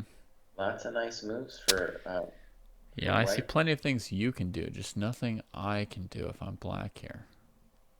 f5 loses instantly to queen d5 check. Yep. Oh, what a bummer. Hoyos played such a nice game, and then this move Queen A6 kind of threw it a little bit away. Now, Swiertz has 1 minute left. Yeah, So there's that issue as well. yeah, Oh, that's such a bummer. I was really happy with the way Hoyos played. Queen yeah, E5 happened, like we said, and now if Hoyos now takes on A2, which is very ambitious, but it's clear he kind of has to do something crazy. He's yeah. gonna He have to can't. do something a little crazy to help his team, right? His team Yeah, needs him to win. I mean they'd like him to, Now, yeah, but he also like he can't move anything else, so might as well take a pawn. I mean his knight can't move, his rooks can't move. The yeah, yeah. queen can't do anything better than just taking material, so she does. Um, Bishop C6 now, and I'm not sure about that move because Rook D1, Queen takes B3. queen takes b3 maybe. Yeah, Now, maybe White's just saying, I don't care about any of that because I'll still play Rook still D7 play rook followed d7. by Bishop D5. Mm-hmm. But rook Okay, but on d7 Rook might allow rook D7, to e8, right? very, very nice. That's right. Queen Very nice. f6. However, Rook E8, I just played Queen F6. Look at my bishop. It's Yeah, guarding the whole diagonal business. yeah. And Like then playing your queen toast, I think. c4, bishop to d5, rook e1, king g2, queen f1, king f3, queen Ooh, e2. it's spicy. Looks like a draw. Just one sample line, but that was a draw by repetition at the end of that one. That was a draw, yeah. Yeah. Oh, this is getting Oh, a exciting. couple moves got played. Queen b3, rook d7. Yeah. I think Rook E8 makes a lot of sense. This game might have enough Um, tension and enough ooh, pressure but on the round that they just take the draw. Nope. he played the Rook weenie f8. move, Rook He played F8, the and I weenie don't move. I don't think you're going to live through that because White's just going to keep putting the pressure on the Mm-hmm. F7 pawn. Oh, I don't Yeah. think that was good, Mr. Hoyos. Well, he can go for counterplay with his b pawn, or he could even play the move queen c3 here, and maybe the c pawn would be oddly hard to get. Queen c3 is a good move. Let's say queen f4 after queen c3. Okay, then I got a tempo, right? Yay. And then b3. Oh my god. I wanted to just play b3. How bad would it be if I play Maybe you b3? should. I lose to rook f7. Like, just straight up over. Maybe you could play So I have to play queen knight f5. c3, queen f4, knight h5. I can also play knight e. I can play knight e6 or knight f5 here after queen f4. Oh, But let's good see if point. they've Good point. moved. Let's see if they moved. Nope. Still thinking. Okay. I So think queen I c. like your move of queen c3 a lot. I think Yeah. your queen needs to get back in there. So on queen f4, let me try and play knight e6. The boldest move. Just trying to untangle these pieces. Uh, okay. Yeah. So, okay, but let me adjust my pieces. Sure. Okay. Queen Should. c3. Let me play queen e7. What happens then? Jadoob. Queen e7. Okay. Simple. Now knight e6 is not as good, so I'm gonna do something else. I'm now gonna play. Good lord. I have Okay, no they idea play what. queen d1, king g2, queen f5. Yeah. So your move is kind of the same idea. Get the queen back immediately. I'm still anticipating queen e7, and that was played. Yep. Yeah, there was just no answer to queen e7 in the other line, Jesse. So. Right. And so here, very nice, very well played by Hoyos. Spherix has got 30 seconds left, 96. Rook d6, nice move. Threatening, rook takes e6. Mm-hmm. In general, right, I think we got to say, like, the bishop is just so powerful in positions like this, right? It's pretty good. This If is the a knight real... moves, he might have rook f6. Now, here's a nice move for black. Mm-hmm. King h8. Whoa. I'm like, what's nice about this? I see, Jesse. I don't know if it actually works, but something like that, because if you move the knight, rook f6 is coming and it's all over, right? Mm-hmm. Now he played knight d5. I'm guessing rook f6 is the end of the game. That's my immediate sense. There might be other moves too. He moved his knight? Might be okay. Uh-oh. Moved the knight. That's H4, not good news. He needed to spend H4. his 5 minutes here. That's right, he did. Because h4 is pretty natural, and what are you going to do? Crunch. Uh-oh. Yeah. This endgame here ended in a draw somehow. This thing was crazy. I have no idea how it ended in a draw, but maybe we'll figure it out later. Let's see. Okay. H4. Oh my god. B3. Oh, yeah. Better than resigning. Definitely better than resigning. B3. Better than resigning. So.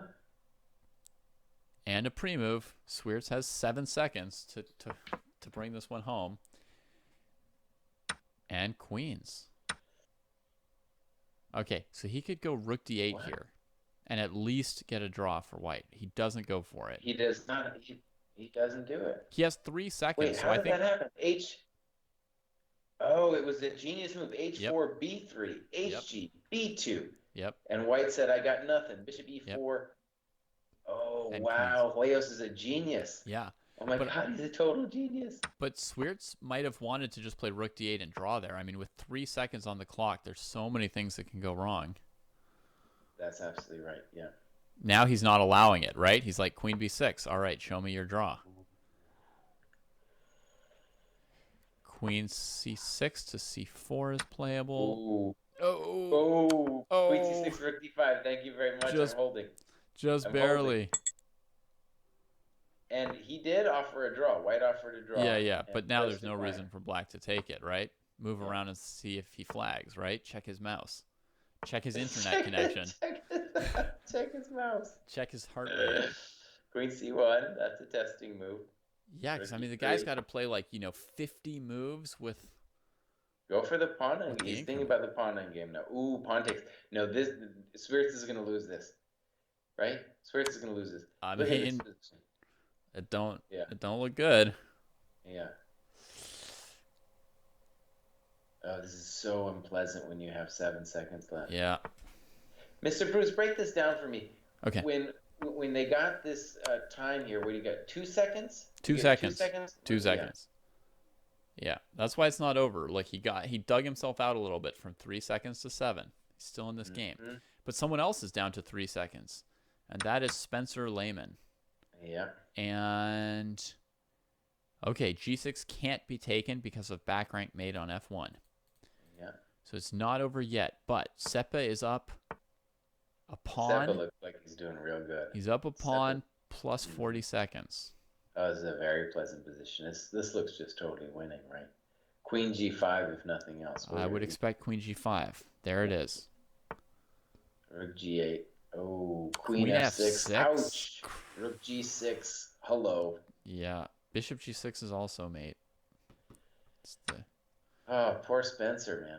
Poor Spencer. Mm-hmm. White wins. All right, and there's a win on time.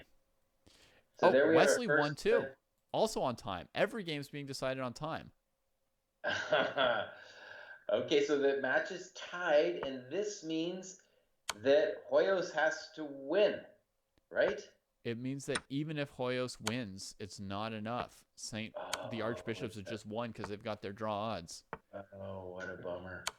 And Hoyos may well win, and it may be the closest match possible. Yeah.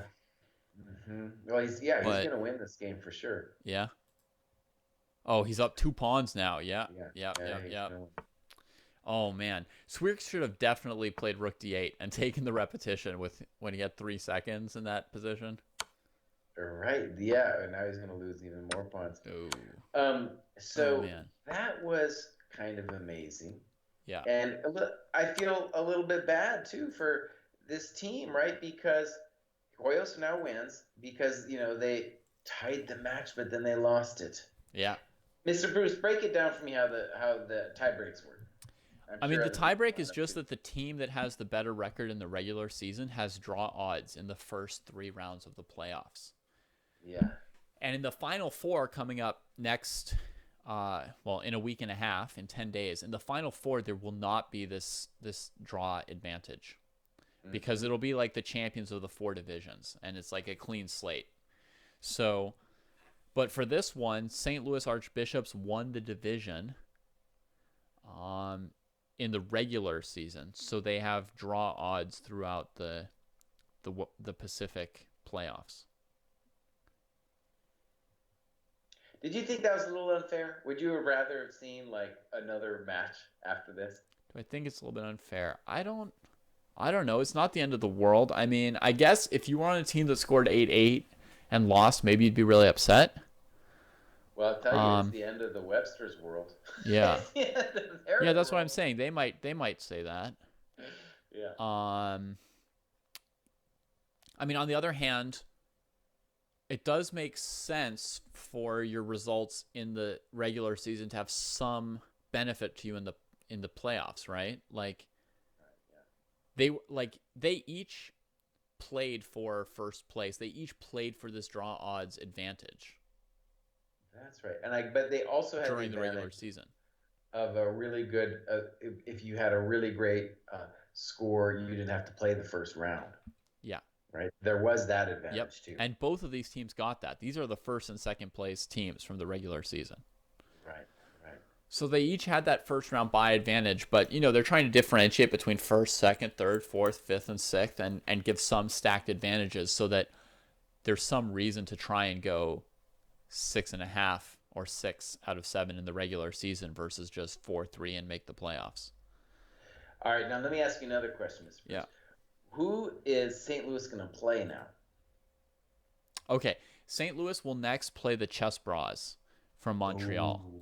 It's Atlantic versus Pacific, and it's Central versus Eastern. So Gnomes versus Snowballs. I hope you guys bring me for that because I was covering the Chess Bras, and they were kind of my secret little hope. Okay. And that would be fun. That's going to be a great match. Yeah. That's going to be a really great match because I'm assuming that the Bras are going to get Caruana is it Caruana? Is that Yeah. right? Am I Caruana on board one, and that's going to be really exciting. We'll have Caruana and So both playing. What they've done the last 2 weeks is that they've had Caruana and Lee Chow each play 2 games on board one. Right. So they each shoulder half of the load. They're both free agents, so they can't play both of them. So they have them each play 2 rounds, stay a little bit fresher, and have a little more prep time. St. Louis doesn't have that kind of option. I mean, Wesley's just their workhorse. I mean, he doesn't even want to stop playing. He's yeah, just like, give them to me. Give yeah, them to me. I'm ready to go. Put me yeah. in the game, coach. And if he doesn't, like, the team is gone. I mean, I think right now, if we click to the prizes for a second, you guys will all see that there's an MVP prize in this league. MVP gold, silver, bronze. I think right now, Wesley So is kind of looking like the MVP. I don't know for sure what all the performance ratings are, but look, he went 4-0 today. His team won on a tie, 8-8. He scored half their points, and you can't tell me that you could have replaced him with any other player and like come out of this match and advance in the playoffs, right? I mean, they need everything he's giving them, and he's playing just every single game. St. Louis lost every single game on board 4 today. And they still, are advancing. That's amazing. I said at the beginning, I was like, that kid Spencer better win a game, or else it's not happening. And in fact, it did happen because Wesley was just and also their board too. Yeah, Spirits has played a great. I don't know if it was 3.5, but it was something like that. He did really well. Well, he lost to Leon Hoyos this last game, so that's right. He probably scored like 2.5 out of 4. I think he drew with Robson. He could have drawn this one. You were right about Rigby 8, but in the end, it didn't matter too much. Yeah, they got away with it, but that was a slip. I think if I was St. Louis, I'd think real hard about Spencer on board 4 for the matchup with the Chess Bros, because the Chess Bros are just gonna eat him. Yeah. So what we're gonna do now, Jesse, is we're gonna bring in a member of the St. Louis Archbishops team for a second, and we're gonna do a 3-way Skype. I hope. Cool. All right. Let's see if this works.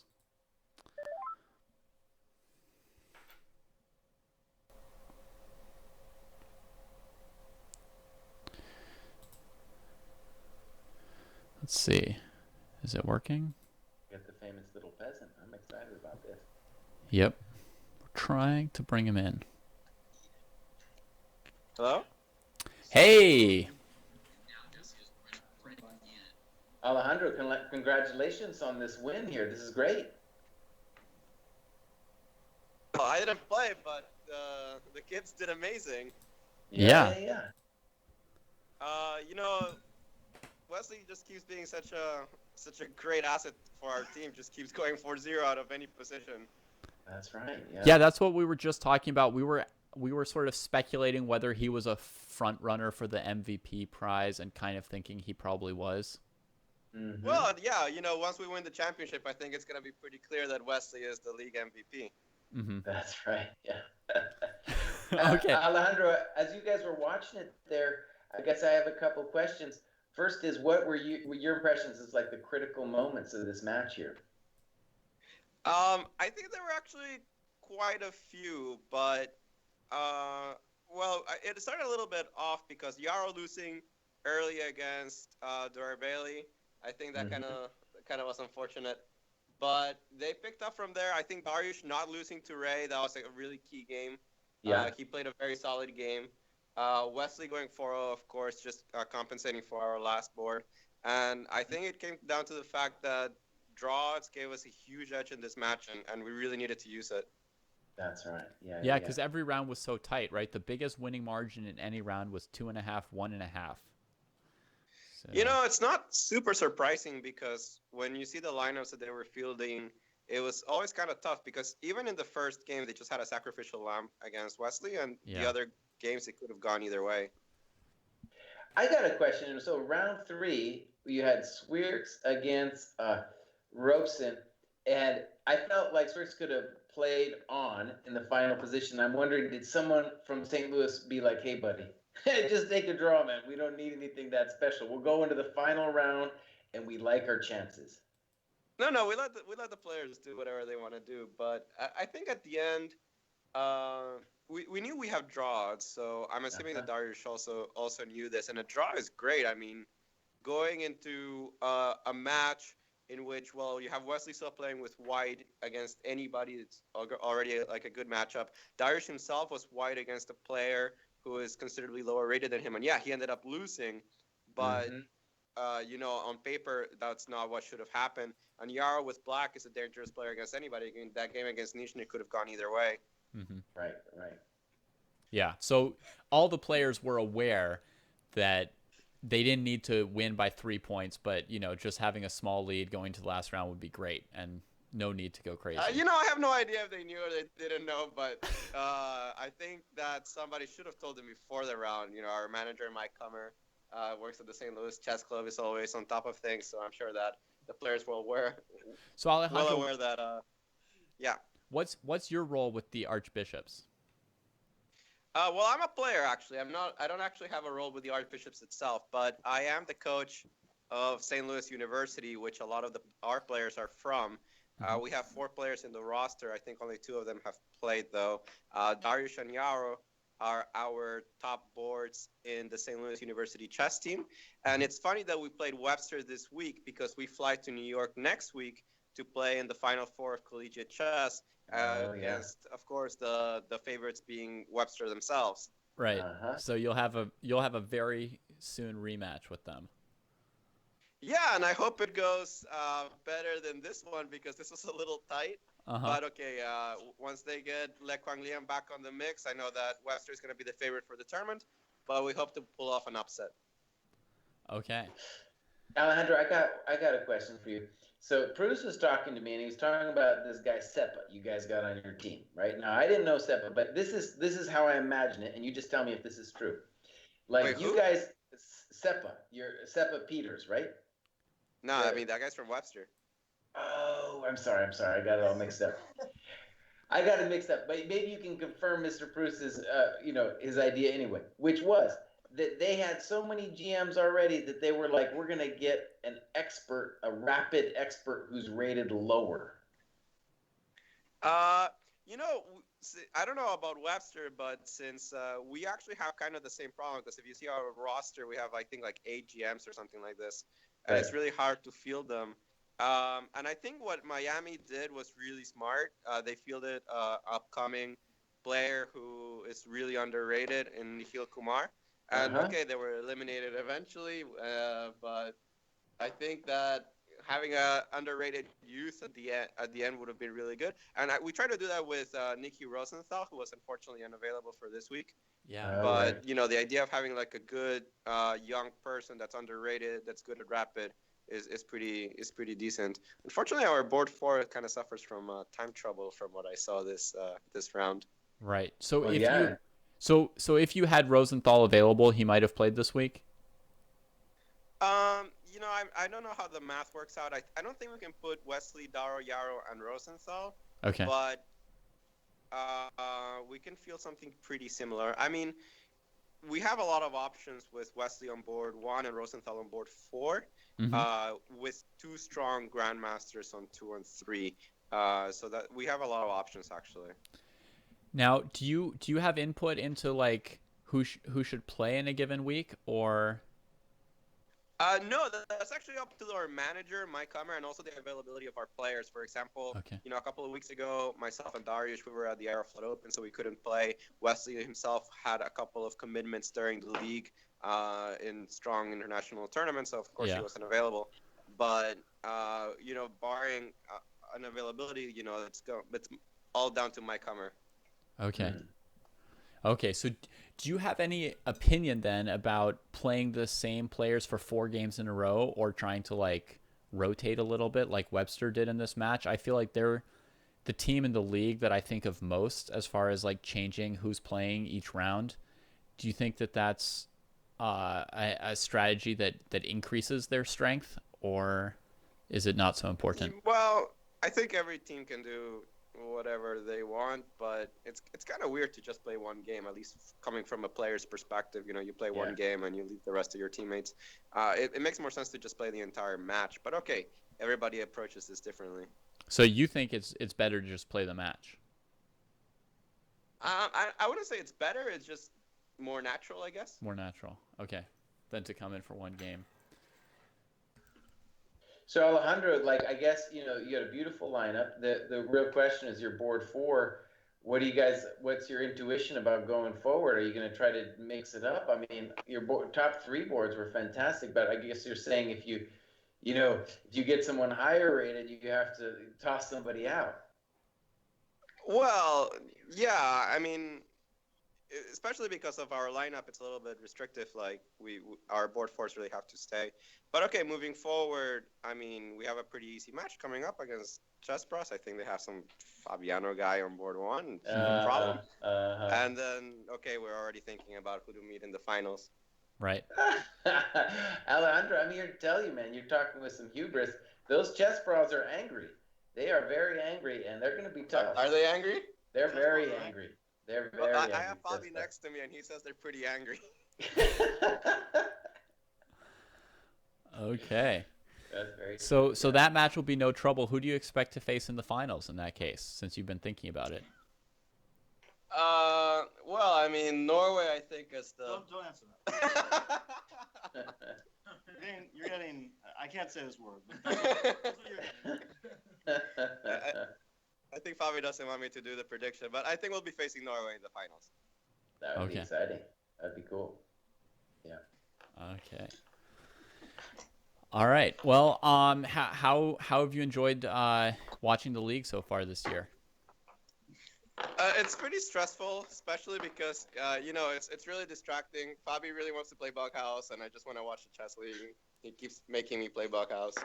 Okay. But it's been really entertaining. I love the chess league. I think it's one of the most entertaining formats. Speaking seriously, rapid play is something that I've really wanted to promote in chess. I think it's where chess should be headed. And even though internet leagues are not perfect and they're always going to have some hiccups. And clearly, I think the league wasn't as ready as it should have been for like the superstars that are playing. I think it's still an amazing showing, and it's been an amazing spectacle round to round. Right. Maybe they didn't expect that all the best players in the world would be participating in the first season. I think when they made the league, especially because it was based on the U.S. Chess League, they thought it was going to be something very similar, just on a global scale. I don't think they at any moment realized that it would catch the attention of every single top player in the world. Yeah. Cool. So, yeah, I guess that's pretty much what we have for today. Next up will be the Final Four, and good luck. Good luck. Well, thank you very much. I mean, it's gonna be an exciting and very stressful couple days. Being a chess coach and somebody that sometimes it's on the sidelines just watching them play. It's worse than playing yourself. I think this is really, really stressful when you see your team like Darius, like being down a pawn against Leon Hoyos, but having like 10 seconds. This is okay. I'd rather play than watch these things. Yeah, that's pretty bad. I also would rather play than watch. All right, guys. Thanks for the interview, and I guess we'll determine when the semifinals are, right? Yeah. Yeah. Absolutely. All right. All right. Bye, Alejandro. All right, good night, guys. Bye. Good night. Okay. Jesse, are you still there? No. I lost Jesse that way. That's all right. We're just saying good night anyway. So, sorry about that, Jesse. Didn't know how to close one without all of it. Anyway, we're just signing off, wishing everybody good night. Looking forward to the finals to be just as exciting as this was. Yeah, it's gonna be great. I'm excited. Yeah, he's talking smack about the Chess Bros, but they're gonna be strong. He was just saying that because Fabi was in the background there. Yeah. And that makes it even more fun. Yeah. So that's gonna be cool. That's gonna be a good matchup. Yeah, we're just provoking him. Which is great. Always want to provoke your opponents. All right. Well, good night, everybody. We hope you enjoyed it. Jesse, it was a pleasure. Thanks for spending your evening with us. All right. Good night, everybody.